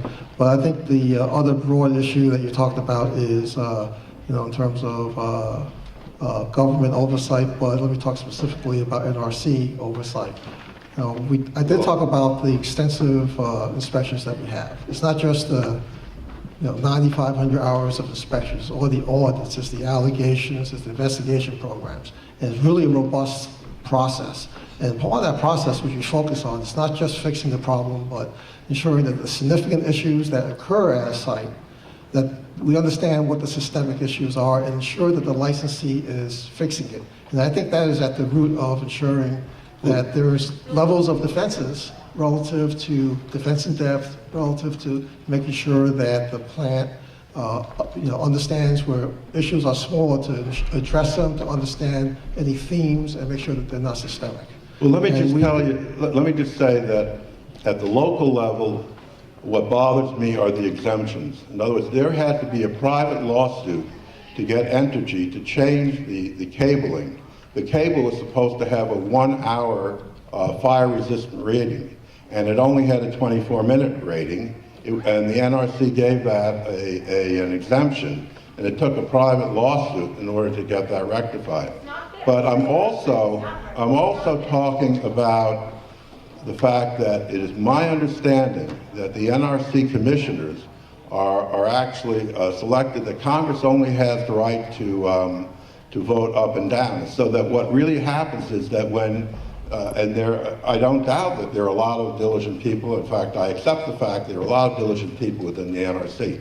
But to give you one example of what bothers me is that I understand that there was a technical committee in the NRC that studied Fukushima and looked at the venting system which failed and assessed that there was a number of nuclear power plants in this country that had the same type of venting system, and recommended to the NRC that this be rectified, and the NRC commission voted it down. So it's that type of an issue that I'm referring to. And I think Rob Taylor, who's actually the director of the Fukushima Lessons Learned Directorate, he can touch on the seismic as well as your issue here. And so let me turn over, Rob, if you can address those issues, and Art, you'll touch on the gas line. Can you hear me? Okay. So I'll touch vents first. The vents that were being discussed are related to boiling water reactors, of which Indian Point is not. The NRC ordered in March of 2012 that boiling water reactors with Mark I and Mark II containment designs, of which there are 31 in the United States, needed to upgrade the vent designs that they have or install new vent designs to ensure that they could vent following a accident at the nuclear power plant. So they're in the process of doing that. We proposed to the commission that we modify that order and expand it to include a filter on the end of the vents for that design. The commission directed us to take a phased approach to pursuing that activity. They directed us to require the 31 reactors to install what is called a severe accident capable vent, one that could be operated in the condition where the core was damaged, and to pursue a rulemaking activity to look at imposing a filter design or other mechanisms to filter out radioactive materials should a severe accident occur. So we're in the process of doing those. We issued the order to require those 31 reactors to install that severe accident capable vent, and they're moving forward. They owe us their plans for how they'll do that at the end of this month, and we'll review those plans. With regard... But you see, there's a timeline here. And this is going back and forth, and that danger exists. I mean, we're here to talk about Indian Point, but there are a lot of nuclear facilities that have other types of potential hazards, such as flooding, for example. There are a number of them that are if there was a major flood, that they could be overrun, and that the venting, should be addressed immediately, it seems to me. So there are 12 overarching Fukushima lessons learned and 36 sub-recommendations. The NRC prioritized those and moved them into 3 tiers, which we're moving aggressively on the Tier 1 activities, which include things like flooding and seismic reevaluations at all the nuclear power plants. Indian Point has submitted their reevaluations. Those are a matter of public record. They're on our website, and you can review them. We're in the process of reviewing those. They're looking at doing the next step of the analysis, which is whether any safety enhancements need to be made at the nuclear power plants. There's a detailed schedule for that on our webpage, and they owe us submittals related to those. So we just received their seismic analyses. We're in the process of reviewing those right now to determine what additional analyses and activities need to be done at Indian Point. Thank you. They confirmed that there would be no impact on safety-related structures at the site. Utilities are required to evaluate any hazards in the vicinity of the site, whether they're existing or new hazards, and remediate those hazards. That has been done with those gas lines. But I understand that this falls under FERC, and that part of what has gone on with this particular pipeline is that there used to be actual visual inspections of these things, and now that's being done supposedly by aircraft and machinery, and so that if there were an incident, and again, it's much more likely that you're going to have a seismic event like happened in Virginia. We don't know what the impact is on that pipeline. We don't know what the impact is, for example, if it were a leak that was starting and that something, detonated that leak and it caused an explosion, what would be the impact of that on Indian Point? That's exactly what has been studied. We assume that the pipes would fail in a number of different ways and confirm that there would be no impact on safety-related structures.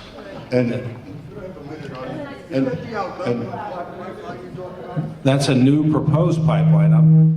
The Algonquin pipeline is looking to increase their pipeline and have gone through property that they had no right to go through.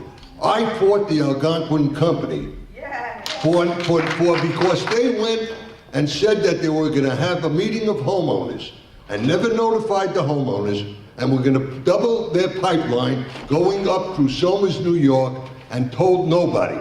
When they found out that the Journal News wrote an article about it, all of a sudden they said, no pipeline anymore, they're not going to enlarge it.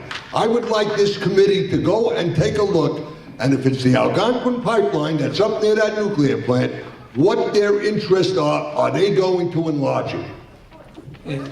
There has been a proposal to enlarge that pipe, and there is a number of different proposed paths. And each of those paths, whenever they make the commitment to choose which one, will be evaluated and have to be remediated by Entergy. I'd like to ask one final question. Is it a public record of your analysis of the pipeline with respect to Indian Point? And if so, where can we find it? The nature of this study is not publicly available. It involves security aspects.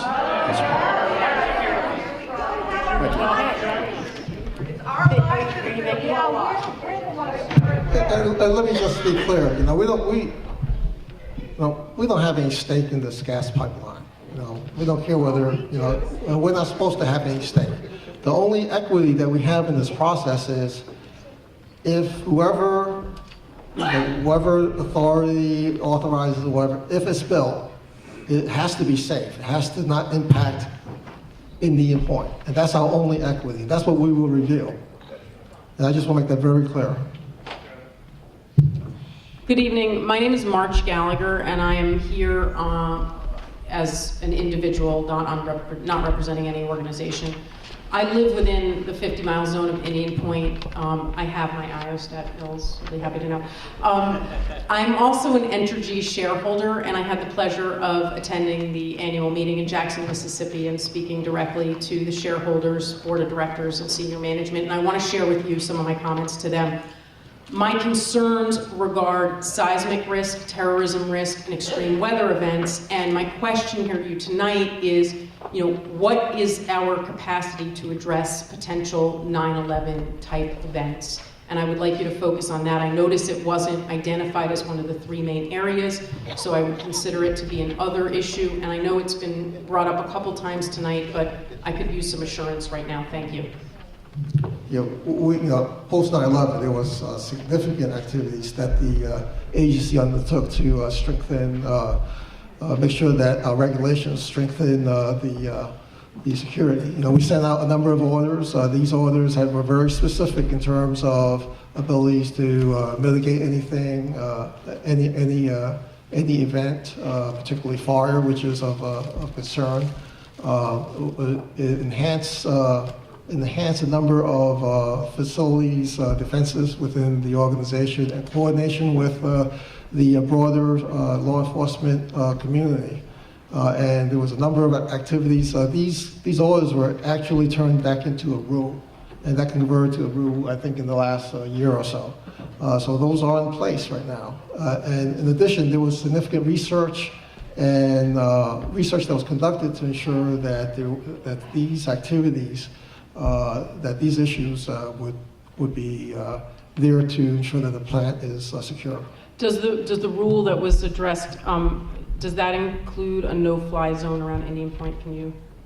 There is communications and coordination on that. That's correct. No fly zones and so forth with the FAA. So there is a no-fly zone around Indian Point? There is requirements in terms of nose to airmen, as I understand. That is not something that is required by the agency itself. Well, might I, as just a citizen, recommend that it's something that you take into consideration, even if it. Thank you. What is the rule number? Before the room number is 50 HH. We'll get the number. I can't remember the number.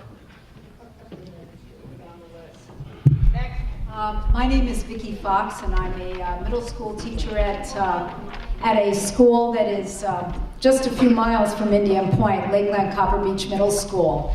And I really can't tell you how many teachers and students I've met there over the years who are survivors of cancer, specifically thyroid cancer. And I was talking about this to a woman who is an aide to a disabled student in one of my classes, and she said, "Oh, did you know that I had thyroid cancer?" And I said, "Oh, really?" So she's just another, so this year, again, I'm working with somebody who has had thyroid cancer. One of my students this year, I don't want to say anything too private, but while his mother was pregnant with him, he had cancer on his optic nerve, and he is almost blind. And as I said, I can't believe the number of teachers who have gotten cancer, and I think it's because they live in this area. I also want to talk a little bit about the evacuation drills that we do, the nuclear evacuation drills we do at my school. What we do is we basically bring the kids to a bus sitting outside the school, and we load the kids onto the bus, and we take attendance. And then once all the buses are filled, we then take the kids back off the bus and bring them back into the school. And nobody knows why we just do that, because obviously we're very good at loading up kids onto a school bus. That's not what we need practice with. We are never, ever taken out onto the road. And let me also say that the middle school is the last school that would be picked up. Lakeland doesn't have enough individual school buses for all of its schools' transportation needs all at once. So the first kids who are always picked up are the high school kids, then the elementary kids, then the middle school kids. So the plan would be that the high school kids would be brought to, I think it's SUNY at Purchase, which of course is downwind from Indian Point, it's east of Indian Point. And then supposedly the buses would then come back and go to the 4 elementary schools and pick them up and bring them over, and then they'd come back again for us in the middle school. Now, I don't know where the parents are supposed to be evacuated to, and nobody knows what to do about the fact that probably the parents would be coming to pick up the kids. When we had 9/11, the parents came to pick up the kids. The parking lot was just blocked with parent cars. And of course, that was not an immediate emergency right there at our school. So I have to say, I really don't have much confidence. And I have to say, I live in Beacon, which is within the 50-mile zone, and I don't have any potassium iodide pills. I don't know where to get any. Thanks. Thank you. So I heard 2 topics there. One topic is on emergency preparedness, and Kevin can talk and give a little perspective of how that's integrated in terms of the testing. The other aspect, and I'm sorry about the instances of the people with cancer. That said, we have had a study that did not identify cancer around the United States. That was done a number of years ago. And what we have done in the last few years is we have asked the National Academy of Science to do another cancer study to confirm our previous conclusions. And that is in progress right now. They have completed a phase 1 of that, and in fact, today the National Academy of Sciences is in New Jersey near Oyster Creek holding a public meeting as they're working on phase 2 through a pilot that they're doing. So that activity is still ongoing. But to date, we have no information that would say to the contrary, that there is an impact in the link between nuclear power plants and cancer. Can I just ask as a follow-up question, are there any plans to actually have an evacuation drill in Westchester?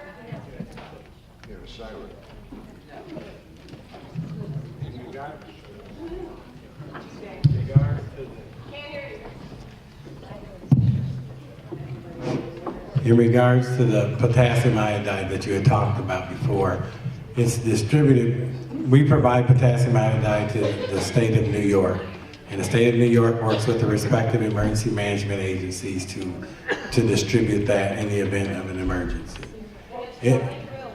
In regards to the evacuation plan that is developed to for the kids and all of that other stuff, that's something that is evaluated by the Federal Emergency Management Agency, and then they provide that information to us. Now, in terms of whether or not a drill where you actually have to get to the point of where you evacuate people and practice that is a matter of the regulations. And I think the regulations don't require the public to participate.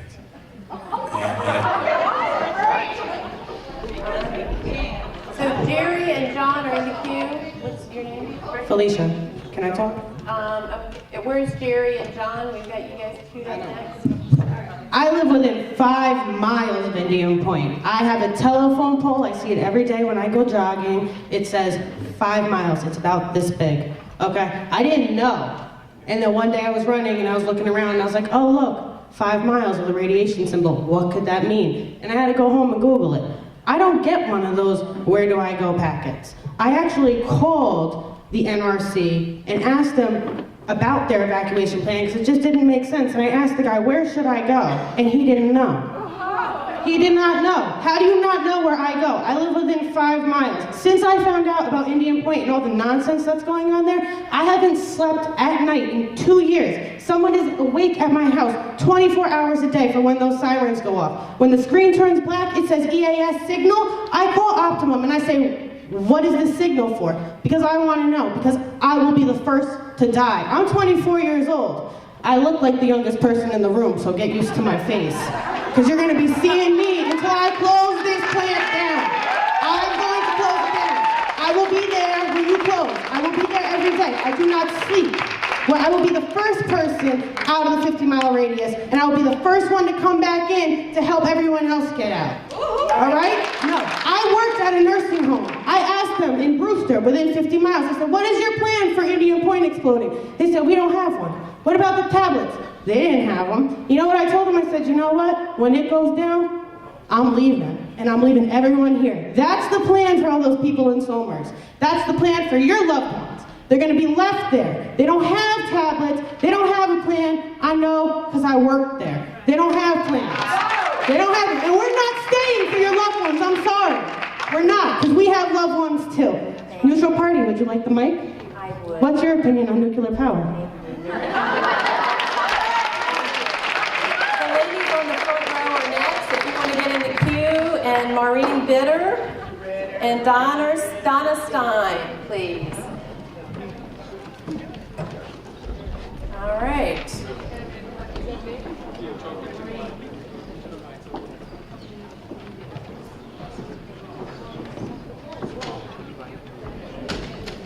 Hi, Maureen Ritter, frequent flyer. I am Maureen Ritter. I live in Suffern, New York, 13.5 miles as the crow flies from Indian Point. I'm a mother, a teacher, a wife, a daughter. I have my parents here who are in their 80s. I am a union member of the RTA, the NEA, the New York State Union of Teachers. I'm also a former member of Local 363, International Brotherhood of Electrical Workers. And to the union, I would like to say, green jobs create more than the jobs that you're going to have in Indian Point when they start to slowly I don't know what the word is. No, not decommission, when they start to cut back on their staffing because their profit margin starts to shrink. And I just want to say, I'm glad I have your job.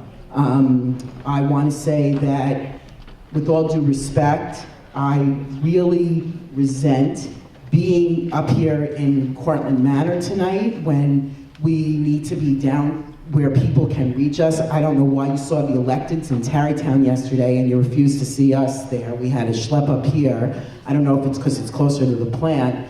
And with all due respect to Ms. Mock, I do not like the feeling that we are the public. We are not an entity to be handled. We can talk directly to you. You don't need a handler for us. We are knowledgeable, intelligent, concerned people who have worked very hard to inform ourselves. And you know, the metrics and the models and the moderators, they don't give me any confidence. I think it's arrogant that Indian Point did not close down during Superstorm Sandy. Arrogant when every other plant on the East Coast shut down. And I don't care how, I don't argue with the safety necessarily of the workers. I don't doubt the job that they try to do every day, but the plant is safe until it isn't. And once it's not, we are all screwed. So that's the big picture. Two more additional things. I'm going to make one statement very simply. I believe until the construction of the Tappan Zee Bridge is completed, that Indian Point should definitely shut down. That is a major artery out of here. You can plan up the yin yang, but if we have to get out and we have one lane open on the Tappan Zee Bridge, we're not going anywhere. We can't go east, so that's all I'm going to say. Also, one other thing, I'm sorry Mr. Dean isn't here.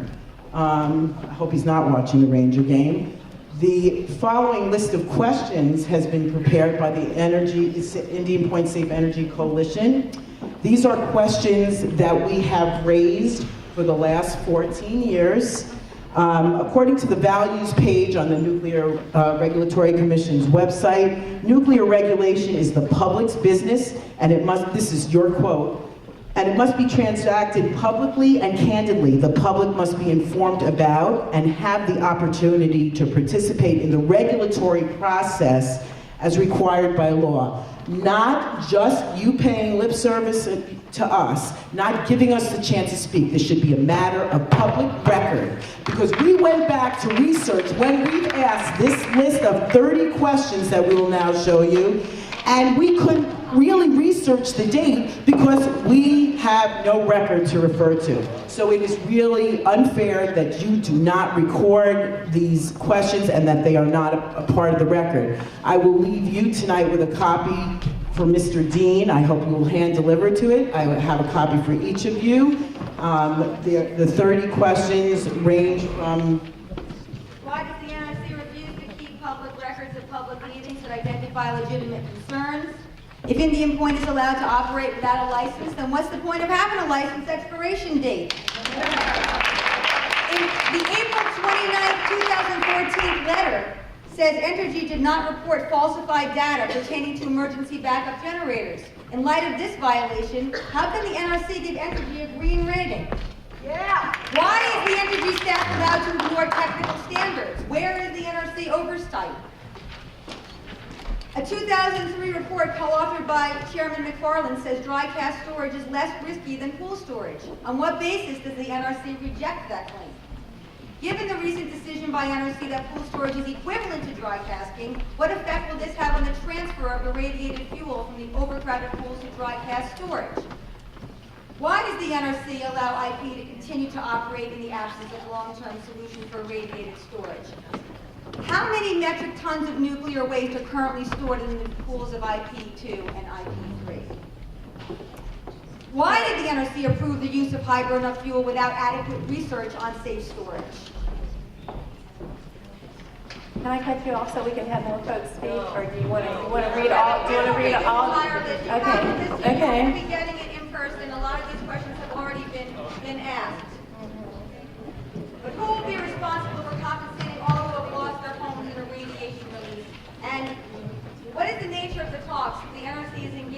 right now to the Bureau of Coastal Management regarding the new license renewal. Okay. Just want to interrupt just for a second. The people who are going to the train, we need to meet at the entrance for the ride to the train station. Okay, we've got several other people queued up, and I'm going to call just... I have to go to a training, so I'm going to secede my time to Susan. Julio Gomez, and let's get these folks covered, and then we'll see if we have any time remaining. We have to go now. It's the train. Okay, ladies, go ahead. An hour later. No, I'm just getting him in the queue. You go right ahead.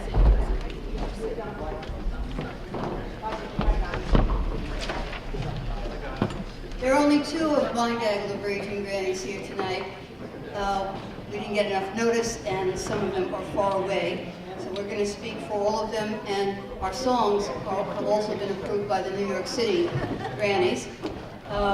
Speaking only for myself personally, congratulations again to Entergy for getting a good safety rating from the bootlickers at NRC. This building is less than 5 miles from Indian Point. When Fukushima began to melt down, the NRC told the Americans in Japan that it was dangerous to be within 50 miles of the reactors and spent fuel pools. If we heard sirens right now, we'd have to get in our cars and drive 45 miles. Thank you. My point exactly. I gotta get you in advance next time. That's one of the many reasons that Raging Grannies demand that Indian Point be shut down immediately. For our song, some of you have lyrics, please sing along with us. There's only 2 of us tonight. Gaggle of Grannies, on the first side. Oh, we are a gaggle of grannies, urging you off of your fannies. Indian Point is a dangerous joint. Shut it down. With all that energy spending to keep their license from ending, you think they go broke with mirrors and smoke. Shut it down. The NRC approves of waste storage by Entergy. The NRC is a lapdog to the nuclear industry. So we may be a gaggle of grannies, but we've gotten off of our fannies. Stop Entergy spin. If they lose, we win. Shut it down. We really mean it. Shut it down. And we mean business. Shut it down. You tell me when I'm out of time, but first I would like to say that we also have songs that support the union. If the union members would like to give to see a copy, I will. We are very much in favor of the workers, but we want to save our lives and their lives.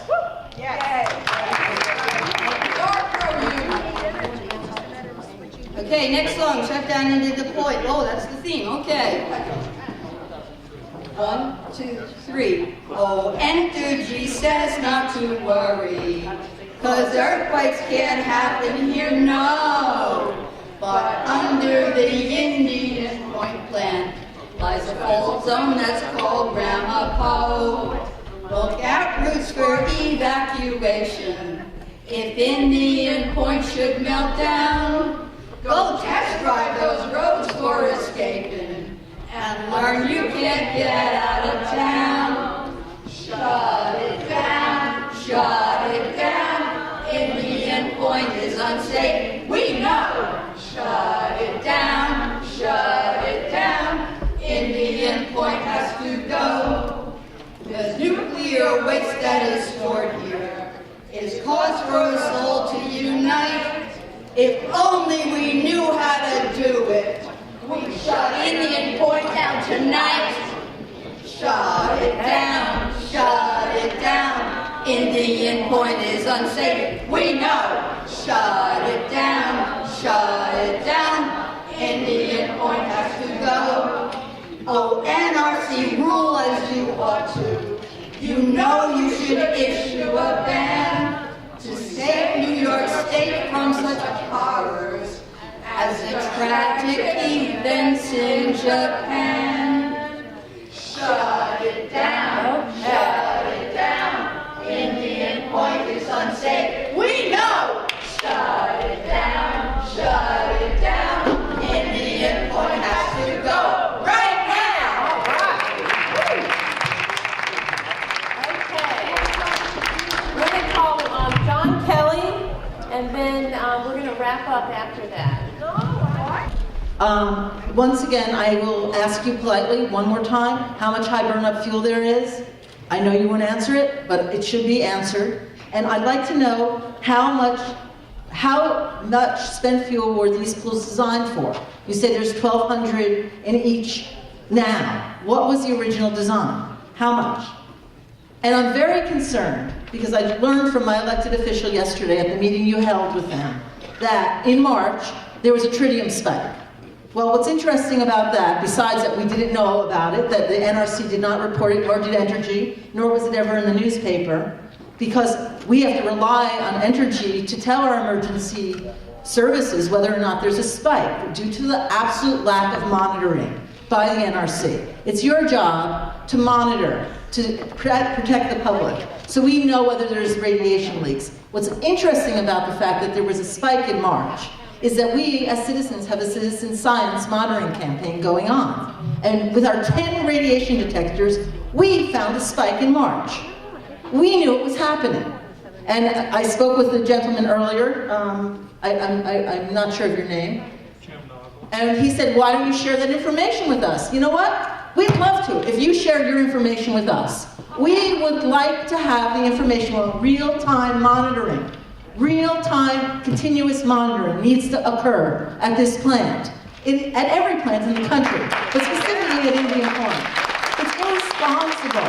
You are not being a regulator. You are not doing your job to protect the public without that. You don't even know what is going on. You get the documents and you put them in a file and nobody analyzes them. That's not doing your job. And we require that. We'd love to share our data with you. And we're growing. And we're going to know more than you do, because you only wait until Entergy tells you something, and they don't want to tell you something. As you know, in April, you had to fine them for a particulates violation, because they're not giving you clear information. How do you give them a green rating with this kind of thing going on is absurd. It's meaningless. The rating system has become a joke. If you know there's a spike, and I was told today you don't even know why. Don't even know why. Oh gosh, we had a spike, but don't still to this day, in June, don't know why. How can you give them a green rating? It's irresponsible. The other issues is you know that there are outstanding security issues that are unresolved. You know that the fire safety protection issue, for $500,000, it can be fixed. But instead, you're spending millions of dollars on lawsuits not to fix it, not to protect 20 million people. Between us and a fire that will cause a meltdown is 24 minutes, and you goddamn well know it. But you're letting us sit here in danger every single day. Fix it. Shame on you. And finally, my last statement. And you said you were watching what was going on in San Diego. Whoa, whoa, whoa. It was all good. Bottom line is, once the governor and the mayor of New York City suspended public transportation, you operated this plant illegally without an evacuation plan. And you had no right to do that, ever. And you did. So you were not paying attention. You were watching internally, but you are responsible for what's going on, and you operate without an evacuation plan. It was suspended during Sandy. You had no right to do that.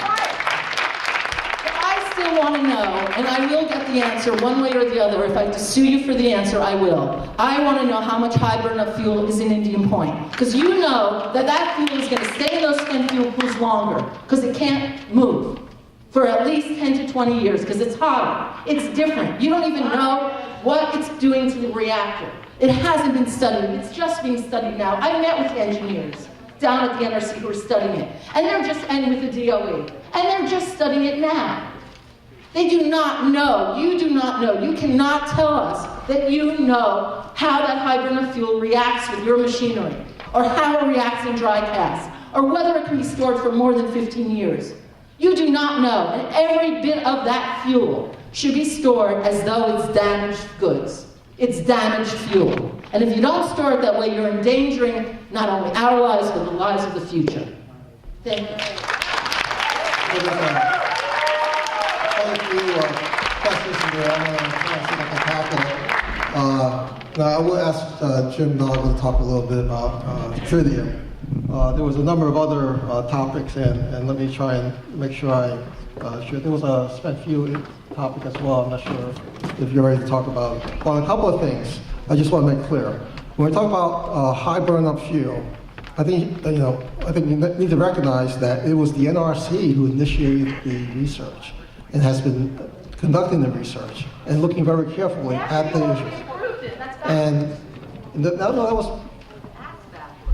So we've conducted the research. We've made the determination that it's not a significant safety issue, but we'll continue to take a look at it.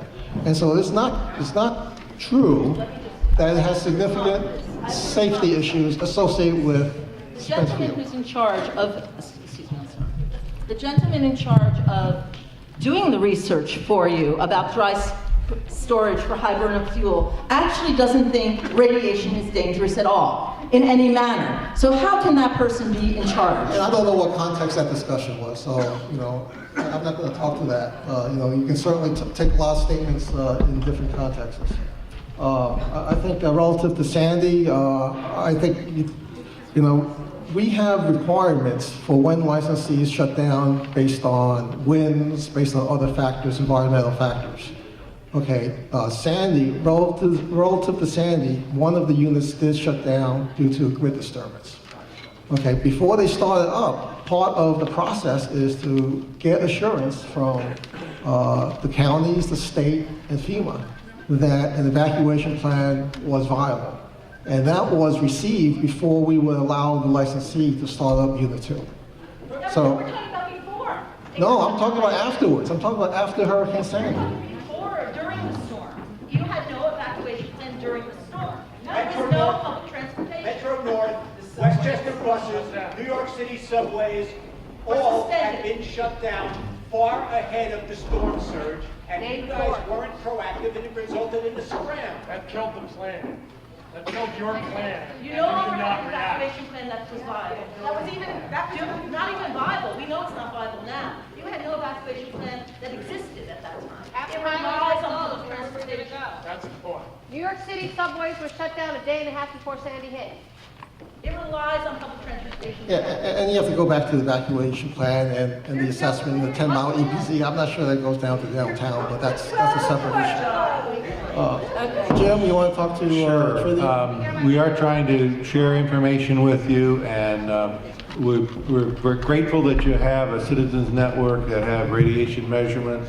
We'll take any kind of information that we get and act upon it. Regarding the tritium spike, and it is my job in health physics to understand these types of matters, tritium is not easily detected by anybody's radiation meter. It's not a gamma emitter, so you can't see it with typical radiation monitors. What we saw, what we learned from Energy, was there was a spike in tritium in the groundwater. It had nothing to do with in the air or monitors that you would see in your local citizens network. We're very interested in anything that you get, however, because then we can act upon it. So if you share that information, that's very useful to us. What is going on? Certainly. There's an inspection going on this week, conventional inspection, not a special inspection. But we've been looking at this, investigating what's been going on the ground, as we have, as you all know, since 2005, when there was a leaking spent fuel pool. Sure, it's MW 32 and 31. Right here and there. So this is a matter of inspection that's going on right now. The inspection will be concluded by the end of this week. It'll be included in the second quarter integrated inspection report, which will be ending June the 30th. And I believe about 45 days after that, we expect that to be in press.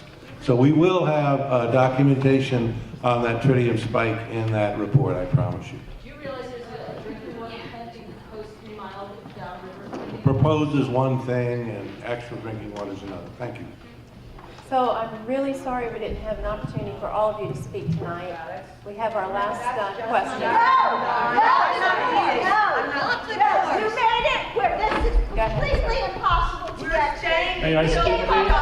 You're taking for everyone in this room. Sorry, John. We are not speaking. going to speak his turn. I came up from New Thank York City, and I would like to speak, please.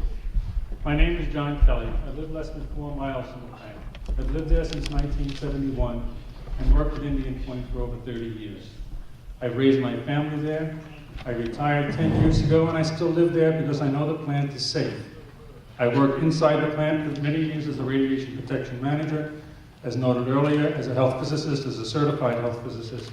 I'm a specialist in radiation safety. I raised my children here, and I have my grandchildren living, although not within 4 miles. I just was babysitting for 3 of them this afternoon and came over here from taking care of them to participate in this meeting. They live less than an hour from the plant. I am convinced that the plant is safe, that my family is safe, and that my grandchildren are safe as well. Indian Point was designed for this area. It took fully into consideration all aspects of the area when the plant was designed and constructed. I was there when the concrete was being poured, when the reinforcing bars were being put into the containment structure.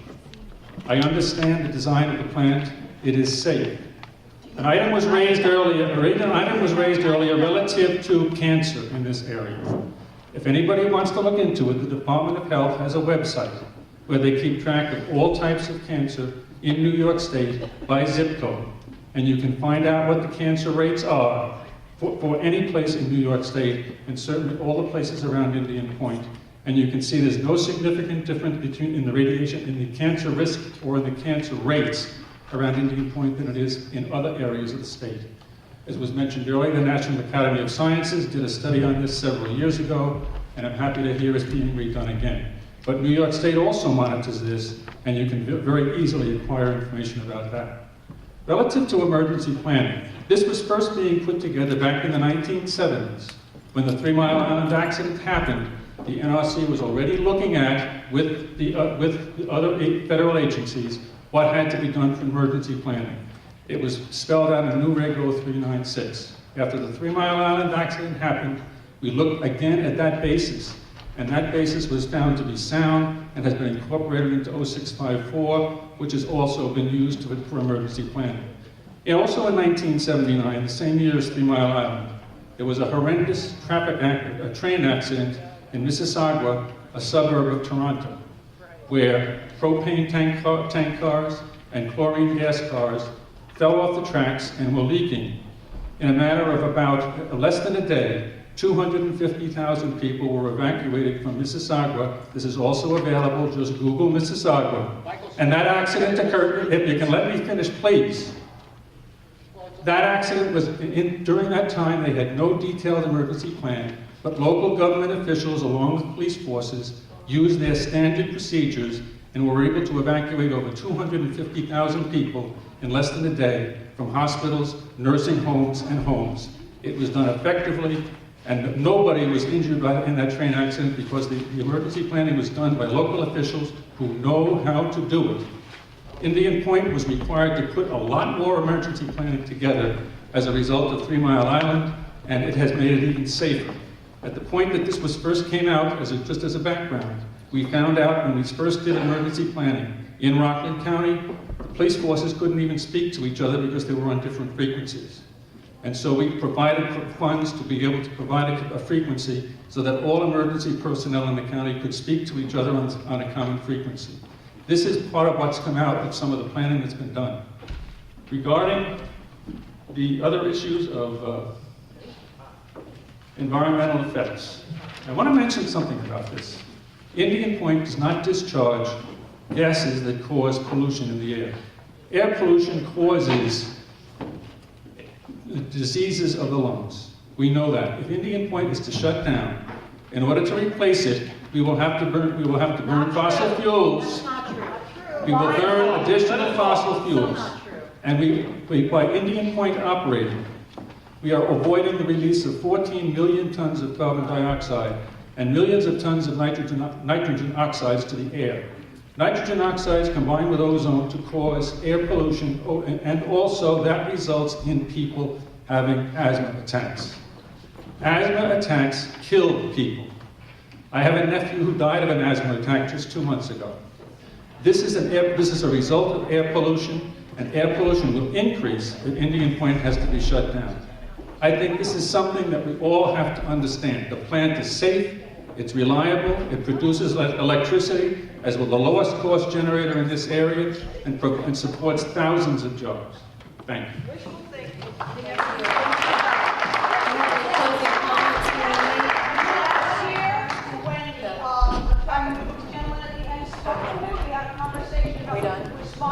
Okay, we're done.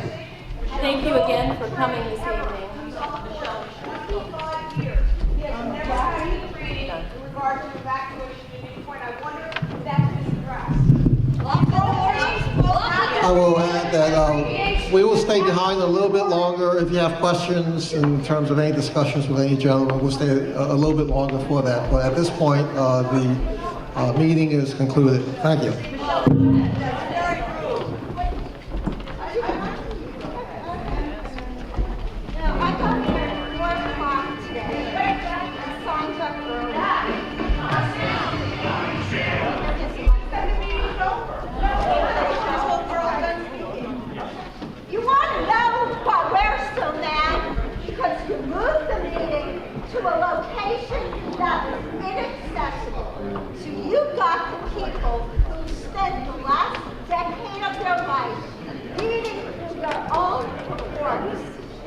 And what I have here, which you're not going to be listening to because you're shutting us down, is your own words from your GAO reports and your own industry reports, where you're absolutely lying to us. You either think that we are ignorant or you're ignorant. I don't know which one it is.